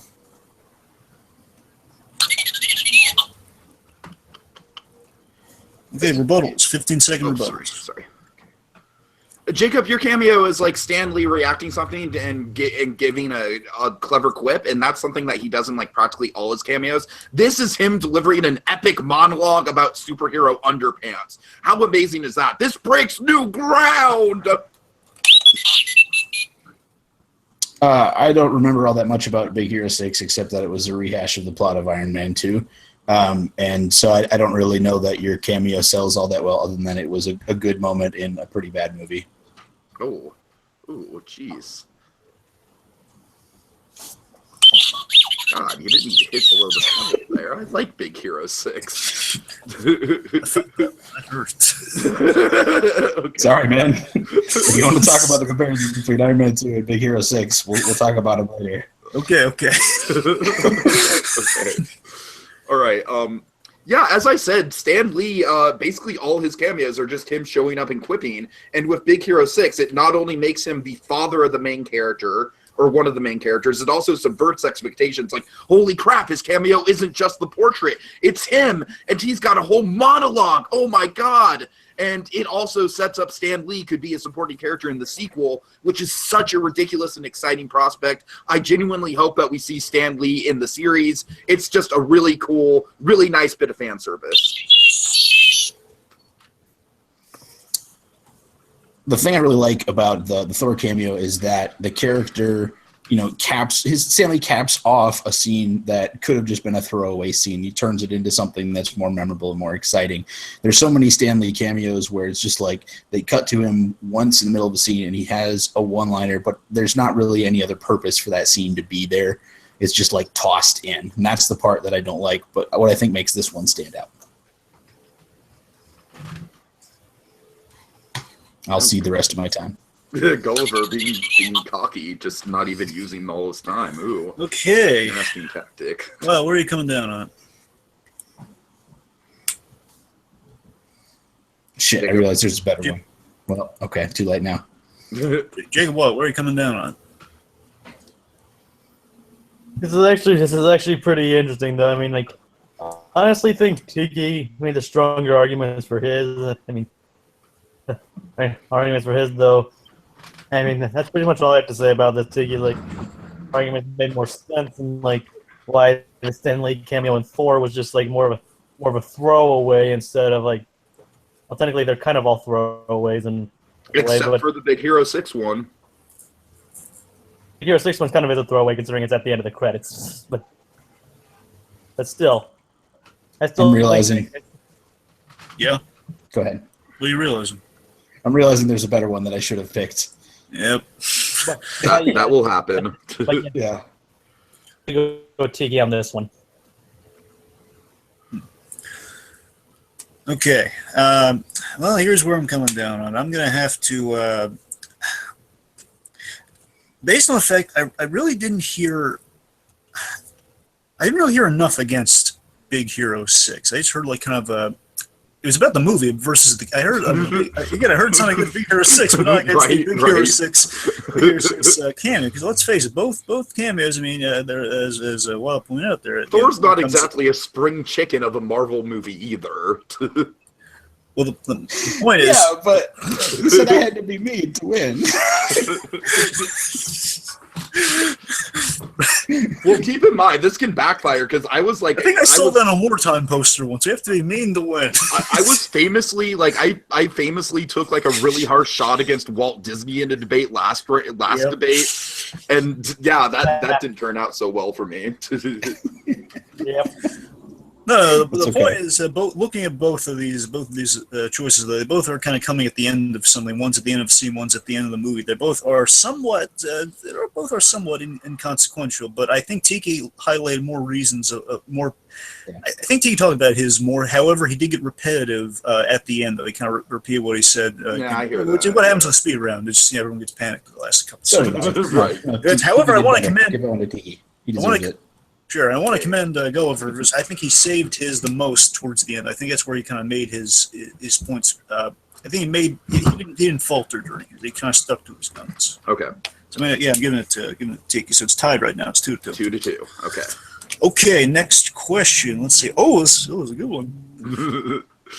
All right, now guys, remember, wait till the end of the question because I know you might want to just really jump on this one. You hear the two names. It's gonna be one of those two name questions. Okay. Okay. When you hear it, you just want to wait till like kind of the pause at the end, and you jump into it. Gotcha. When Steve Rogers hangs up the shield, Ooh.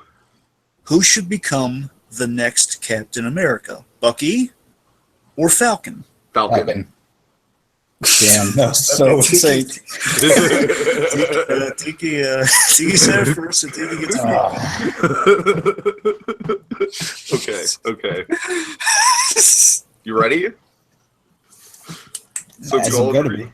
Yeah, you have Bucky. Tiki's got to go first, too. So that's fine. That's totally fine. All right. All right. Bucky has killed so many people. Do you really, even under mind control, do you really want someone who's like killed all those innocent people to be representing the moniker of Captain America? No.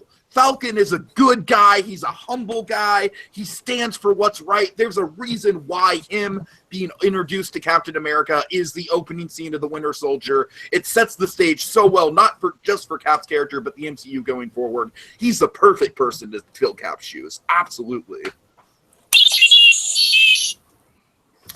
All right, so Captain America has always been a reflection of the world that we live in. He became Nomad in the 70s, and he became part of the Secret Avengers during Civil War. Bucky is this tortured guy who's looking for redemption, and the culture and the frustrating lack of support for marginalized communities right now is very tortured. And I think Bucky would do a better job of representing the common person than Falcon would in that sense, because Falcon is an ideal rather than a reality. I'm going to need a moment for that one. This is a strategy we use here, Jacob. See.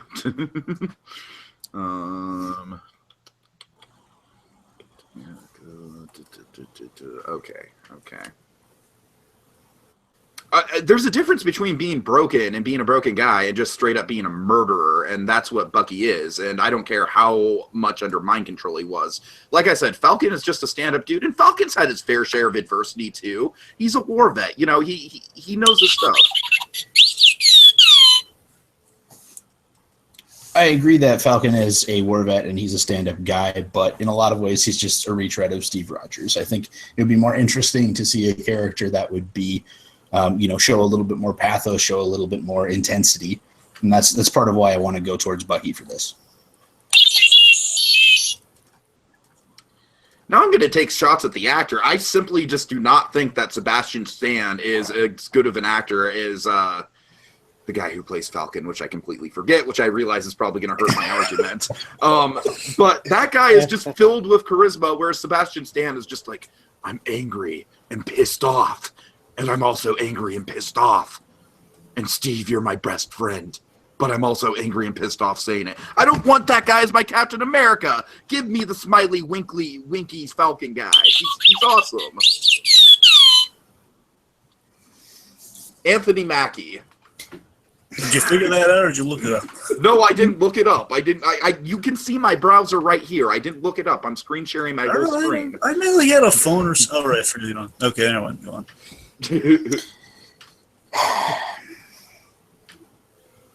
Trying to think how I want to phrase this. Take all the time you need. Kind of the opposite of a speed round, but sure. Well, I mean, when you get into it. Yeah.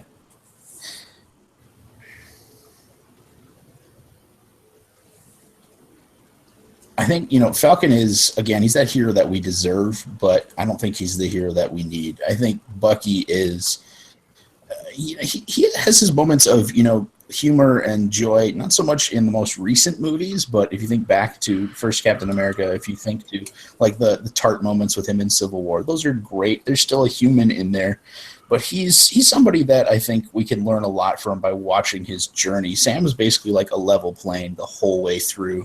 In all of the Captain America movies, his character journey is flat. Wow, that was intense. Oh boy, it's like picking between children.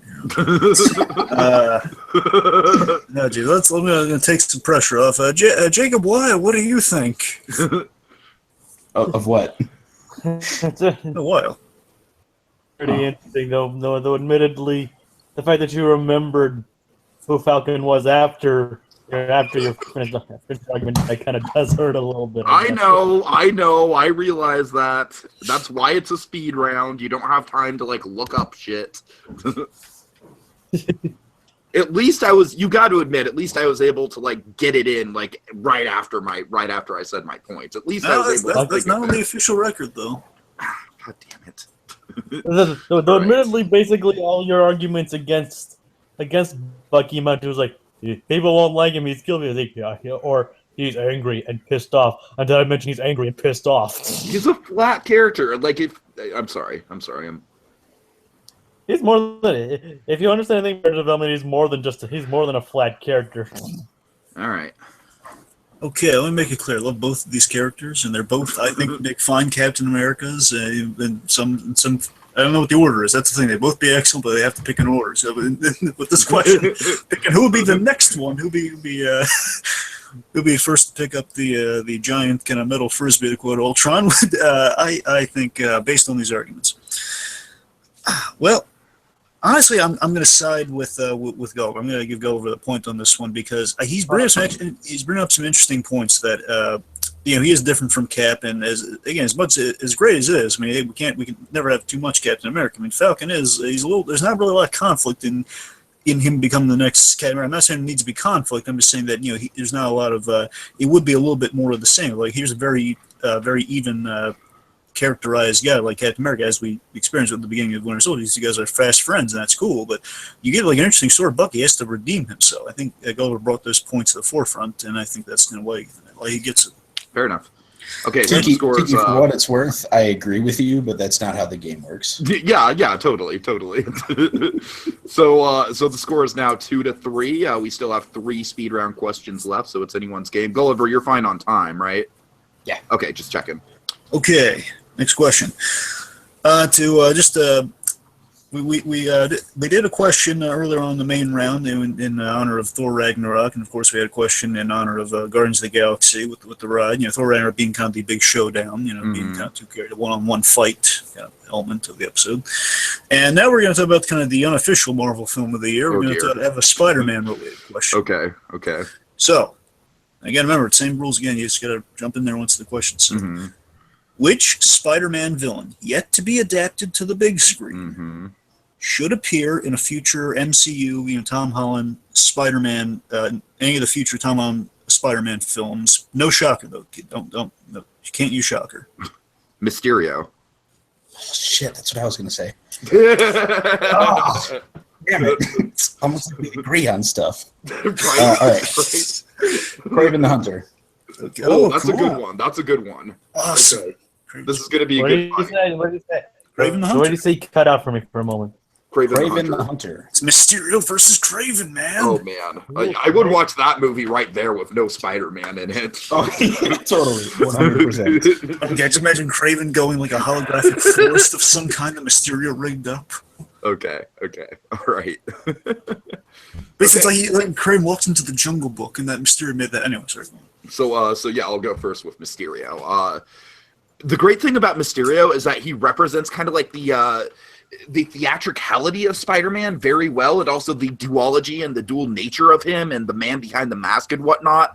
And, it's great that Mysterio is like one of the most visually intimidating villains, but underneath that, you have kind of like this wimpy guy. And I think the perfect person to represent that and to bring that to the forefront, let's bring the whole Spider-Man series full circle. We're going to have Bruce Campbell as Quentin Beck. Bruce Campbell is Quentin Beck. Just for my own curiosity, Gulliver, would you have picked Bruce Campbell as well? I mean, that was rumored, and I was like, fuck yeah. But, in reality, I think that would do better in a He's Sam the Raimi perfect kind of Spider-Man. like wimpy guy with a tough exterior. Like that's Ash's whole arc. Sure, yeah, but I think that would have worked better in a Sam Raimi Spider-Man than in an MCU Spider-Man. Well, let's get into it with the debate. Yeah. Sure. Okay. All right, so what I'm picturing, we've got lots of Spider-Man movies where there's these big epic villains and they go up against, something that's dark and mysterious and huge and scary, and that's great. But what I really love is just like an angry dude who is a normal guy who happens to be really good at hunting and wants to take down Spider-Man for jollies. Like that, because you can have a great story about Peter Parker doing cool stuff and Kraven the Hunter is just like interrupting that constantly. I think that would be a really interesting movie because it's a left field move for the MCU.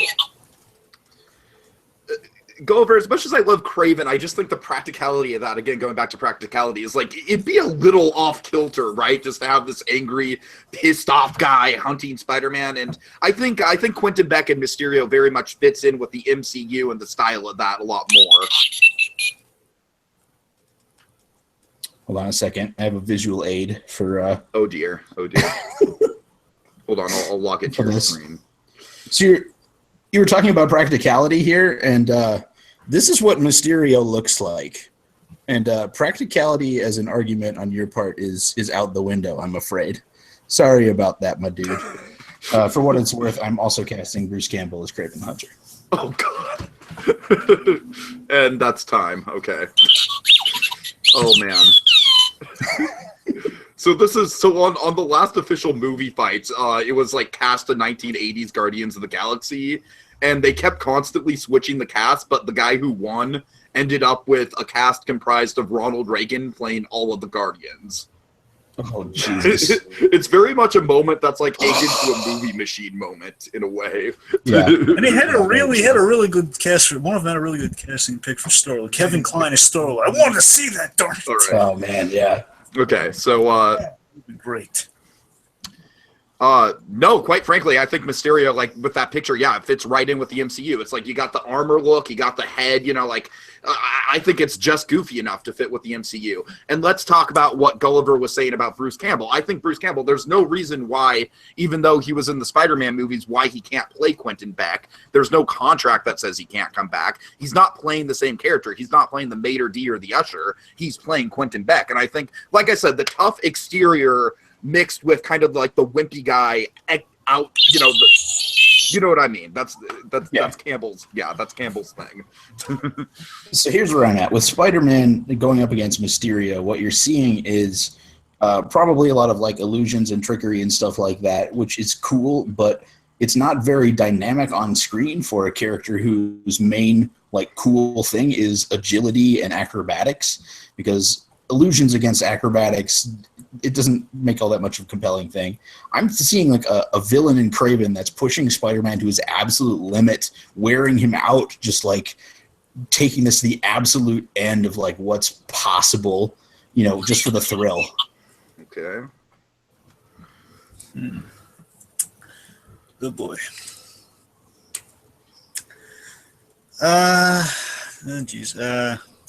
Jacob Weil, what do you think? Who do you think kind of stole this one?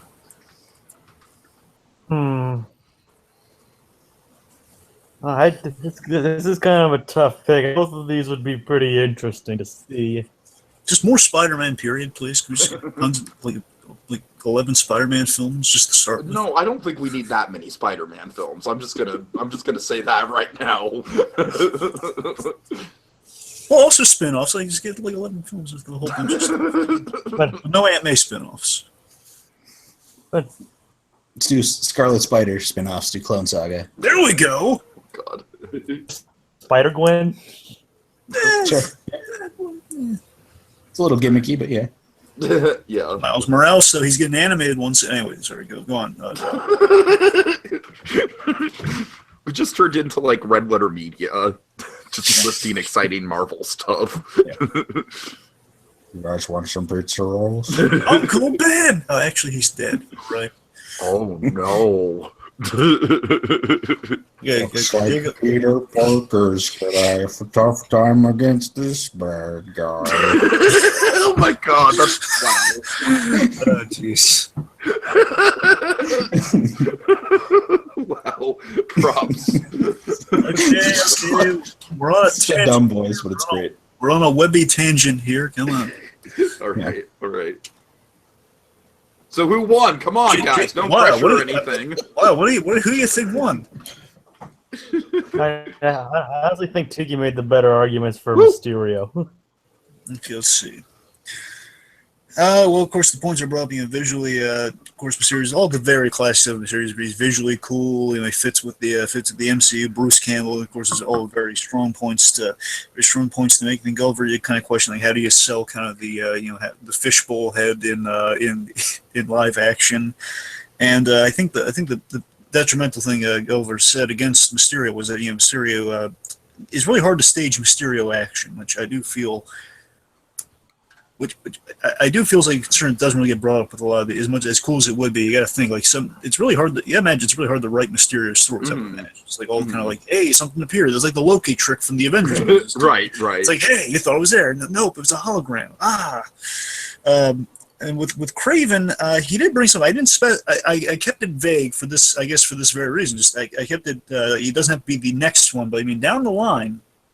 I could see this Craven pitch that Gulliver's kind of throwing out there. This is something that kind of comes out of left field that Spider-Man's not prepared for. It's like a real kind of do or die danger to it. Just kind of this psychotic human hunter. Mm-hmm. So just out of intrigue, I'm going with Craven. I'm going with Son of a bitch. Gulliver. Again, for what it's worth, I agree with you, but that's not how the game works. So that means I have to get the next two in order to even stay alive for a tiebreaker. Yes. Okay, we're down 40. Wow. We'll see. Okay. I think someone's a little starstruck by the Super Academy writer and director in the room. Yeah, I can just go, like, if I'm causing a problem. Oh, It's fine. It's fine. I'm totally joking. I'm totally joking. They better be. I'm giving both of his points away. Right. All right. So, the next question. Yep. Who's the worst MCU villain? Running the Accuser. Oh, well, fuck. Malekith, obviously.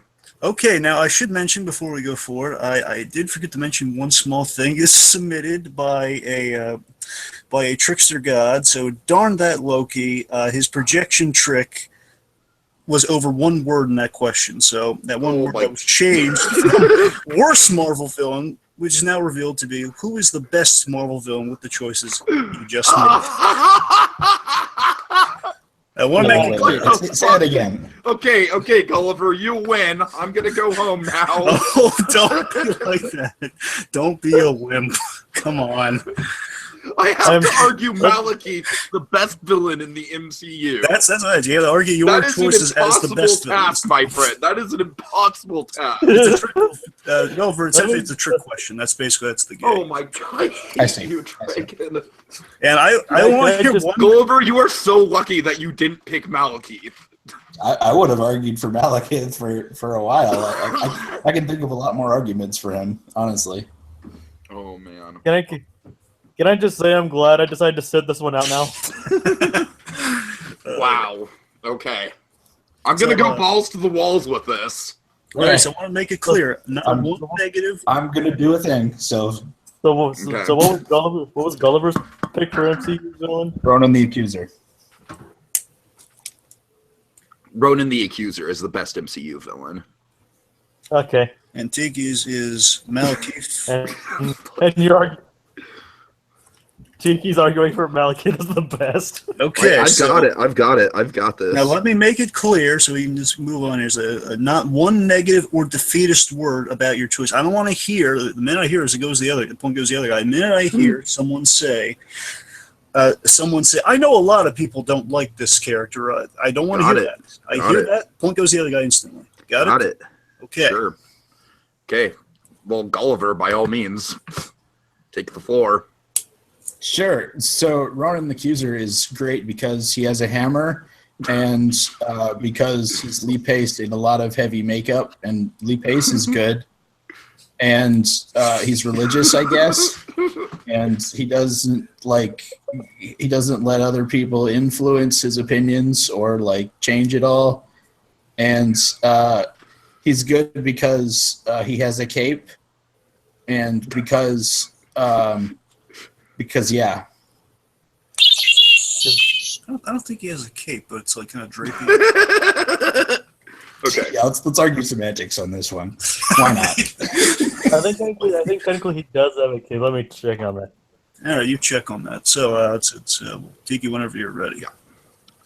Christopher Eccleston as Malekith. Absolutely chilling to the bone. This guy is a man of few words, but he wipes out entire civilizations. He wants to take control of time and space itself. He doesn't need to see much. He doesn't need to have much screen time. That makeup mixed with Eccleston's dark, chilling, absolutely haunting delivery, it's a tour de force performance. It's basically the Hannibal Lecter of the Marvel Cinematic Universe. But Tiki, you just like him because he's a doctor from Doctor Who. Clearly, there's no other good qualities to that performance or any kind of other story that's good about an ancient race that's been locked away forever and are coming back to punish them. Well, Gulliver, it's funny you mentioned that. I actually don't like Doctor Who at all. It's way too complicated for me to follow. But I do like Eccleston from The Leftovers, and he does do a great performance there. And I think Eccleston, like I said, he's a man of few words, but holy crap is he haunting. He's chilling to the bone, and the makeup, and he's just intimidating as all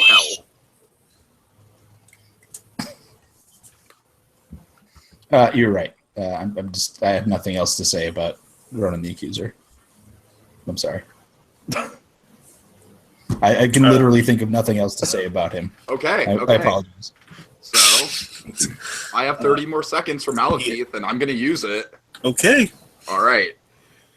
Malekith is just the destroyer of worlds. He comes out of nowhere into the plot. He kills frickin' Loki, or he has a hand in killing Loki. How evil is that? The guy is just so haunting. I have nightmares of Malekith. He is just the most incredible, gut-wrenching villain. That stare, that just the fact that he has so few lines, but he's so terrifying. Oh my god. Okay, so what everything you want to say before we pick the ruling on this one? Yo. Why? Heck. Lyle? Sorry, I was just thinking. Admittedly, Tiki did say more about why Malekith is better. So, but come on, Gulliver. There's so much more you could have said about Ronan. I mean, there's Like what? Tell me. Honestly, I have nothing. you Oh, fault good response. Well done, you. your fault your entire argument. So I think I have to go Tiki for this one. Honestly, Okay, here's what I'm coming down on. Right. It is impossible to argue that Ronan Accuser was a good It's fit. impossible to I- argue that Malekith is, but I did it, and you should have too. There's a lot more Ronan is juice on the. Ronan is a far better villain than Malekith. Yeah, I agree. I agree. I mean, you could have talk about like religious fanatic. He used the Infinity Stones as an actual threat to the universe. You could have used that. All right. Let's not jump So down his throat. All right, here's what I'm coming down on. So I'm gonna give the point to Tiki, but I want to make clear. I'm a little. I'm sorry. Was that a threat? Yes. Are you testing me on here? Yes. You're testing me. Yes. Yes, I am. What are you gonna do? You know, on second thought. No, give him the point. All right, because Gulliver is a sportsman, I had no argument. I don't think my stance that I was given was defensible. So you should give Tiki that point. Now, what I want to say though is that I actually really like Ronan the Accuser. I actually think there was a defense that could have been had, and is he could have said the fact he does bathe in the blood of his enemy. He had a really cool introduction, and again he kills the other, which even Loki was a friend. There's a lot of stuff you could have argued for Ronan, which I don't think you should have sacrificed. But why is he doing anything he's doing other than that he's religious? He's like a zealot. That's a little vague, but why is still Frollo speculative. from Hunchback of Notre Dame doing anything of what he's doing besides he's a zealot? And he's the most captivating villain in the entire Disney canon for a lot of people. Sure, but that story is about religion. Guardians of the Galaxy is not about religion. I'm saying just even like on that's even your getting opinion. Sure. I mean, especially Volume 2. Volume 2 actually does get into some religious stuff, but my thought is this: if Guardians of the Galaxy had like a large portion of the plot revolve around like some sort of religious aspect, and like the Guardians had fucked it up, then there would be like a point to like him doing any of the things that he did. Like he has no reason to do the things he did and to attack all the people that he did. Other than that, he's a zealot and he's angry. all right. I mean, it's Zod, mentality in that situation. Like So- we're established from the very beginning. Malekith he's been locked away and like he's been imprisoned by the Asgardians. He was shamed and defeated long ago. There is a clear motivation beginning. Well, Gulliver, yes, I'm going you're to be right. completely honest with you. I don't remember jack shit about Malekith, all right? I don't even remember if he's the one that killed off Loki or not. I was just taking a wild That guess. was not Malekith. That was the other guy. Yeah. Adewale had a... I can't pronounce his name. It's Yeah, like I know. Yeah. I know. Tuku, the That's Curse, isn't it? I think his name is Curse Sure. in the movie. the cursor or something. Yeah. Like, Yeah, I the was last of the just person. literally going on, like, the guy is haunting and he's silent and ooh, isn't it scary? I was pulling shit completely out of my ass. Just to recap before we move over, essentially there's a lot of commitment on Tiki's side to that one, and it's kind of where it's. Yeah. I'm just saying, like committing to the lousy one. Like for me, again, let's not go in right. circles on this. Let's move forward. So, okay, this could be the question that makes it a tie here if Tiki can get this. That's where the pressure is right now. Yep. Okay, you ready? Oh boy, I guess. I want to make sure I got this one in here, so I had to rearrange some questions. Here we go. I got my emergency break glass question at the ready, just in Okay. case. Which MCU film or show, that includes ABC or Netflix, should Deadpool cameo in? Oh. Homecoming, Spider-Man: Homecoming. Okay.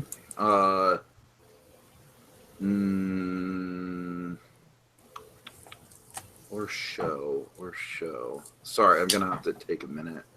That's a good question. All on the table. Anything in the MCU. It's all All on the right. table. I'm going to go ahead and say... I'm going to go ahead and say Infinity War. Okay. Yeah. Infinity War. Okay. Whenever Gulliver wants to start. So I'm going to make the case for Spider-Man Homecoming because I think the tone is going to be a big question here. There's a lot of Marvel films that get darker or they get, bogged down with a lot of, characters on screen at once or lots of things happening. I think Spider-Man Homecoming is going to be lighter. It's going to be sweeter. There's going to be some good moments. I think it would be, a great place where Deadpool could show up for a cute cameo, and say something that's probably not appropriate for Spider-Man. And it would be like a good little moment without being like stepped on by other heavier plots or heavier themes. So the reason I want Deadpool in Infinity War is simply because it would be such a heavy movie and it involved just these massive stakes and this huge group of characters coming together, and maybe like at the end of the second act when all hope is lost, Deadpool just pops up. Man, you guys are super serious. You guys just need to take a chill pill. Oh my God, seriously, you guys have issues. And then Star-Lord comes in, of course I have issues! My father is a planet! And yeah, it goes from there. You're right. It does seem logical to have Deadpool appear in something like Infinity War because there's lots of other stuff happening, but that's also a problem because he's going to get washed over by a lot of other events and other characters. And something that could be really interesting is going to be, lost in that mess. Deadpool's cameo would be absolutely the comedic center point of the whole Infinity War. It would be something entirely out of field that no one expects. It would be the most fourth wall breaking thing in the MCU, and it'd come at a pivotal moment, and it'd be Deadpool taking the piss out of all the other characters.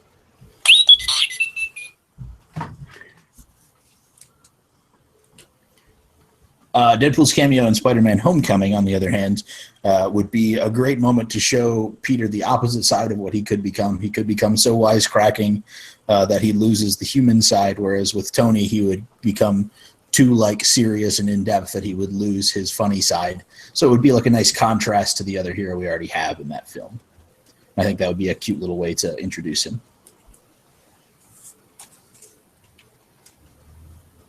That's all I got. All right.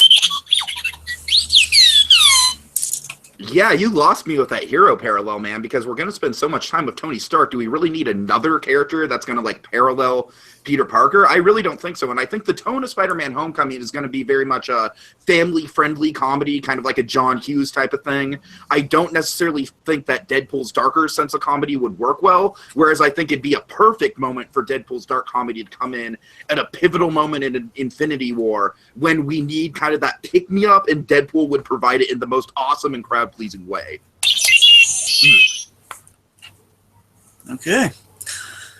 Both very good picks. I want to commend you on that because, of course, people are dying to see because they have a comic right now. Even just Spider-Man, Deadpool, just kind of paired up together in some capacity. At the same time, of course, in Infinity War would be kind of the ultimate kind of MCU crossover, to kind of broadening and basically kind of a way of kind of crossing every franchise in a way.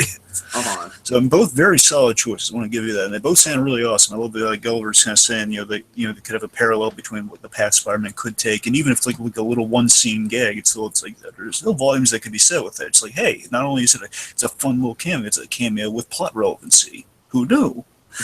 And in the case of Infinity War, I think that one is a supernatural fit. It's like it's kind of Infinity War is going to be like an anything goes kind of situation, and it will be pretty serious. At least we know. I think it's pretty safe to say third act's going to be really do or die type stuff, and you got to imagine first act at some point in that movie, Vision's going to have a gem ripped out of his head, and that's not going to tickle. So, Right. So I would figure the comedic center point and all that stuff. I don't know. I feel based on the fact that Tiki did bring up an excellent point that if we have Tony Stark as a parallel for Spider-Man, and as much as I still like that idea, I think Tiki just kind of hit it home that with Tony Stark we just we have enough there and we don't need to kind of squeeze in any other. I think it'll raise more questions if Spider-Man appears in Homecoming versus if he appears in Infinity War. If Deadpool appears in Homecoming. What did I say? You said if Spider-Man appears in Homecoming. Oh, Of crap. course Spider-Man's I going to really appear in hope Homecoming. Spider-Man appears at Homecoming. Let me tell you. Sorry. That would be a huge bait and switch. How dope would that be if you went and there's just no Spider-Man in it? It's just like, It's just like Iron Man 4. yeah. Here's an alternative. Well, we can't use this, but imagine this. Imagine if Spider-Man Homecoming, he takes off the mask and like all that stuff we have seen was in the trailers, and it's actually Deadpool under the mask. Oh, God. There's how you do a Deadpool cameo on Homecoming. Oh, man. Yeah, I'm going to go with Tiki the point, which brings us to a tie. Woo! All right. All right. Well, again, both really good ideas. I want to say that. Both cool ideas. This is great. All right. Time for the break glass option. Yep. Or two, break that glass. Can I would just you? say before we go on, Gulliver, you have been an outstanding opponent, man, and this has been a blast. Thank you Likewise. for coming on. Yeah, this is a ton of fun. All right. I want to make it clear this is not fixed in any way, folks. It just completely happened this way. And and I bring this up because we had a bunch of tiebreakers recently. It's been happening that way. I'm going to tell you. Well, to be fair, the one with Gabby, we kind of made it a tiebreaker just to speed things along. Right. Okay. So, yeah. Anyways. Just it's kind of the way the ink's falling on the page, folks. Don't have to tell you. Okay. So R2, break the glass for me. Thank you. All right. I got to warn you, the break glass option is really, really silly. I love that. That's good for me. Okay. In a buddy cop movie starring Groot, Oh, God. who should be his co-star? Not counting Rocket Raccoon. He can't be the co-star. Anyone else under the sun of the MCU. Anyone under the sun of the MCU can be in there with him. Previously established characters. Okay, now you said Baby Groot? I left it broad. Whatever Groot you want. You got Whatever to tell me which Groot just while you're at it too. Like Okay. what stage of Groot? Okay. Ant-Man, and it doesn't matter. Okay. Okay,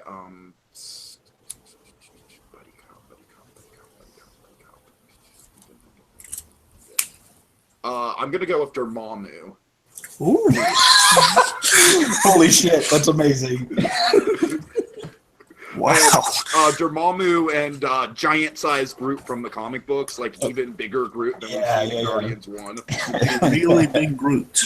Yeah. Here's the thing. It's not just big Groot. It's really big Groot. Yeah, that's what I'm saying. Yeah.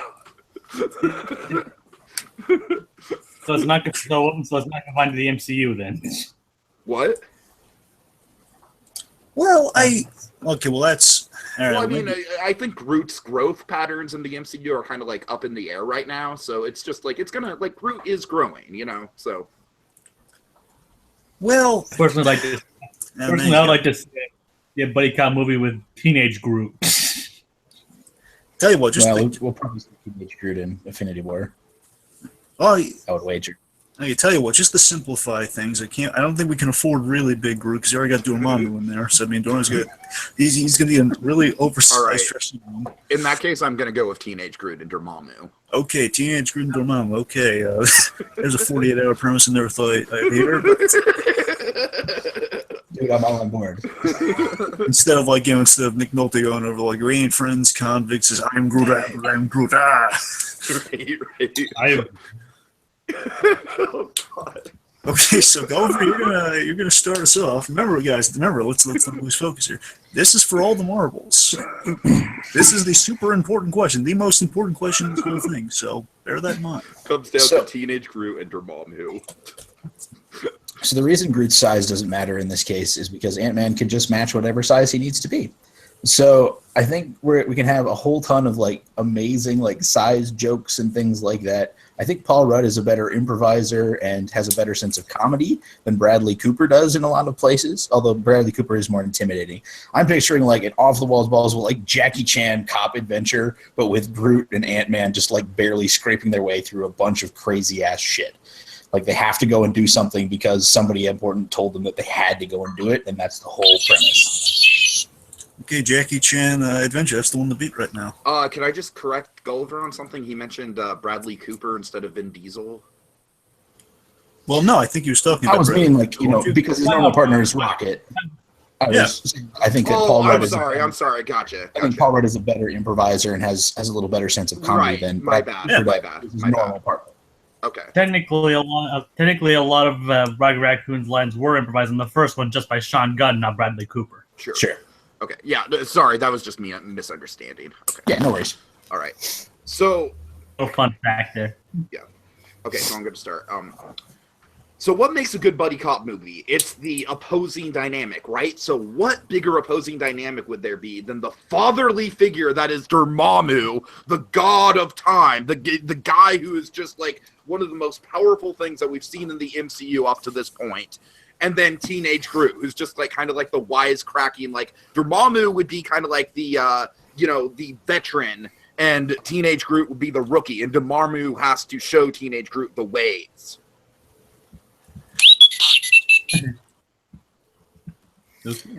I absolutely love your premise, but I don't think there is a challenge that can be put in place that Dormammu doesn't basically just instantly win. So that's the problem I have with that. I think their dynamic would be interesting, but I don't know that you have much of a plot that could be compelling or have a resolution with the climax. Multiverses! You see, Dormammu might have all control over the one MCU that we're in, but what if this movie is a perfect opportunity to introduce multiverses, and that's something that this Dormammu wouldn't have a handle on, and that'd be the perfect mystery to go at it. Well, I see what you're saying with multiverses. Hold on. Stop. Sorry. Gulliver, do me a favor. Give me a test. Say something. Test. Hello. Yeah, a little bit coming static. staticky, yeah. So we're going to take a moment, see if maybe we can alter ourselves, remind the folks, and then we get this last rebuttal for all the marbles. It's whatever these last 30 seconds entail. It's Can you hear me? Mm, Test. right. it's getting better, but still a little staggy. Can we see if we can get one more? Yeah, this happens sometimes with this mic. You're getting worse. You're getting worse, actually. Yeah. How about now? Right, So I think we might just have to go with it, Dragon. All right, we'll just I we'll can try switching to another mic. If you want to try and do that, that'd be great. okay, we'll give that a shot. Yeah. So, Dragon and Jacob, do you want to do a little bit of like fight commentary? Okay. Boy, oh boy, I have never seen a matchup like this. I have not seen it since Gabby versus Sandy, and my God, she blew him out of the water. Oh, she More totally impressively did. was Gabby versus Tiki. That was a hair away from being the most harrowing battle I have ever seen. Yet again, folks, we are in the deadlock of Tiki versus another opponent. Mm-hmm. No. It looks like Gulliver's trying to. No, we can't, Gulliver. No. Boy. I think he's trying to talk, but I see his mouth moving, but he's That's definitely what's happening. Yeah. We're gonna. We might just have to use the crappy mic Sure. because we're so close to the end. Gulliver, By can you just leaving- switch back to the mic you were using? We'll just muddle through it. Again, it's the last 30 seconds. We'll just Yeah. muddle through it. If you can hear us, give us a thumbs up or something. Okay, hooray! Can you test the audio again? No, we can't hear him.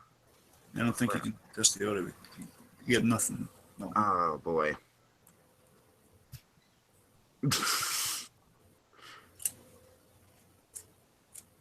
Try. Okay. That might work. Yeah. I feel like Ron Burger did that. Just click on the link again. Click on the link I sent you on Facebook. All right. All right. So yes, I gotta say, folks, this is a really intense match. Jacob Gulliver, absolutely a formidable opponent. I gotta say, I'm surprised I got this far because, my God, this guy is a scholar when it comes to. Wait. Okay, we got. Can you hear me? Yeah. Okay, brilliant. There. And the static is gone. Okay. Yay! Apologize. Okay, so let's just put everyone in the right. Of course it goes wrong, like at the last, like I don't even sorry, remember where guys. I was in the argument. No, it's fine. It's not your fault. Oh, okay, hold on. I just need to refresh myself on the argument. Like, okay, so the last point I made was the big multiverse thing, contrasting Gulliver's opinion that Dormammu I think wouldn't I have was the next. chance to face. Yeah, you're next, last 30 30-second rebuttal, final statement. For all the Marvels. Well, I think the multiverse theory is interesting. I think the MCU has already established this like great, amazing world for the characters to play in, and having like things tangentially related, like maybe they have to go on a heist and like steal some shit from Justin Hammer, or like just pick one of these like goofy characters to go up against, or like maybe they have to do something with Wong from Doctor Strange. Like that kind of like goofy buddy cop adventure would be just amazing to me. That's what I'm picturing. Okay, I'm terribly sorry. Please don't count this against my argument, but remind me who Gulliver is paired up with. Ant-Man, and well, Ant-Man, of course it's going to be Ant-Man. Okay, I'm terribly sorry. Okay.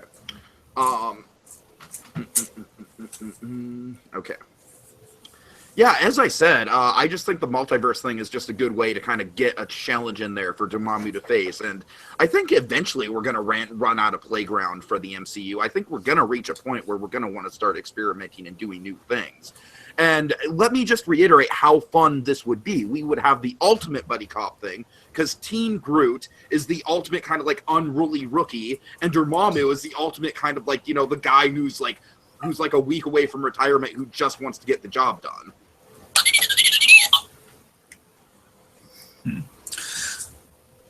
Okay, Jacob Boyle, what do you think? This is definitely a tough pick. I mean, be pretty interesting. I mean, so how like did Gulliver ever determine which Groot would be with? It doesn't matter because Ant-Man can just shrink or grow to match his size. That's the best part about it. I'm just saying, did he ever determine which Groot? Like baby Groot, teenage Groot, adult, or adult Groot? Adult Groot is probably the most interesting because he's more physical, but it doesn't really matter because I think the story still sells really well as like a goofy, fun buddy cop movie. I had a story with going a on weird foundation heists to it based on the type of Groot that I had. Well, both of them Okay, sound then I'll- I was just wondering if it affected your argument at all, but I don't think it I does. don't know. Oh, in a certain way, but Dragon, how are you leaning in this one? Here's what I'm seeing. We get very interesting pairings, let's say that much. I think the multiverses thing I thought was a really interesting point that Tiki brought up. That was really interesting point. To kind of they are very much polar opposites, kind of fitting kind of the rookie and the veteran cop kind of dynamic. Yeah, it sounds so. You can I was really interested. It's really interesting in the father figure angle Tiki brought up briefly. The whole Dormammu's been around the block. Dormammu taking a liking to this teenage tree over time. It does sound quite interesting. Right. For all we know, Dormammu may or may not be able. No, he doesn't know what time is. So, well, no, it's not that he doesn't know what time is. He's not exactly a time lord. Yeah, I was thinking of the whole the ending of Doctor Strange, where I was thinking if he could like maybe age and de-age Groot if he wanted to, but no, he can't do that. That's the time gem.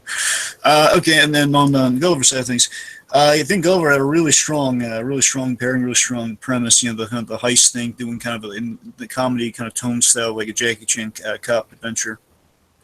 And again, just Paul Rudd's kind of rapport with just everyone. Period. Paul Rudd always is really good, and he's really great at improvisation. Honestly, I'm just based on. I'm super interested in the Ant-Man pick. I think I got a better picture of what that one was versus like how we get this giant godlike being with this teenage trait. I would have liked to hear more of the semantics of it. I heard multiverse like, okay, this is like how we could fit it in there. I just would like to know how we could physically have them like driving a car together or something.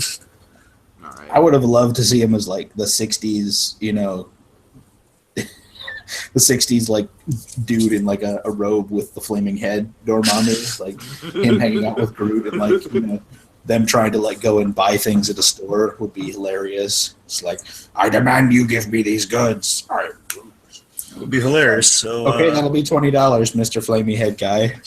I have no money for you. Have some death. It's like, that would have been amazing. I would have gotten a whole hog on that. So here's what I'm coming down. It's a point goes to Gulliver, so Gulliver wins. Woo! 5 to All right. 4, though. Very close. Semantic victory! Yay! And Tiki's losing streak continues. Yes. Thank you, Jacob. Thank you for emphasizing that. I really appreciate it. Hey, you're the one who brought it up earlier. It's so good, man. Like, so many of your arguments were really, really good. Yeah, thanks. There were many times when I was like, I don't deserve this point. It should have gone to Tiki, but I'm not moderating, so All right.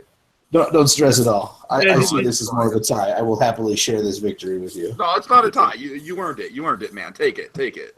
You guys both did very good. I mean, I couldn't even choose between that last one. Yeah. Okay. So, Dragon, why don't you take us out then? Will everyone have a good time this evening? Oh, yeah. Last. All right. Another fun debate. Well, I guess some final plugs all around, some stuff we got cooking up, and of course, always, Super Academy and Hot Chocolate Media and so on and so forth. Mr. Gulliver, would you like to give us any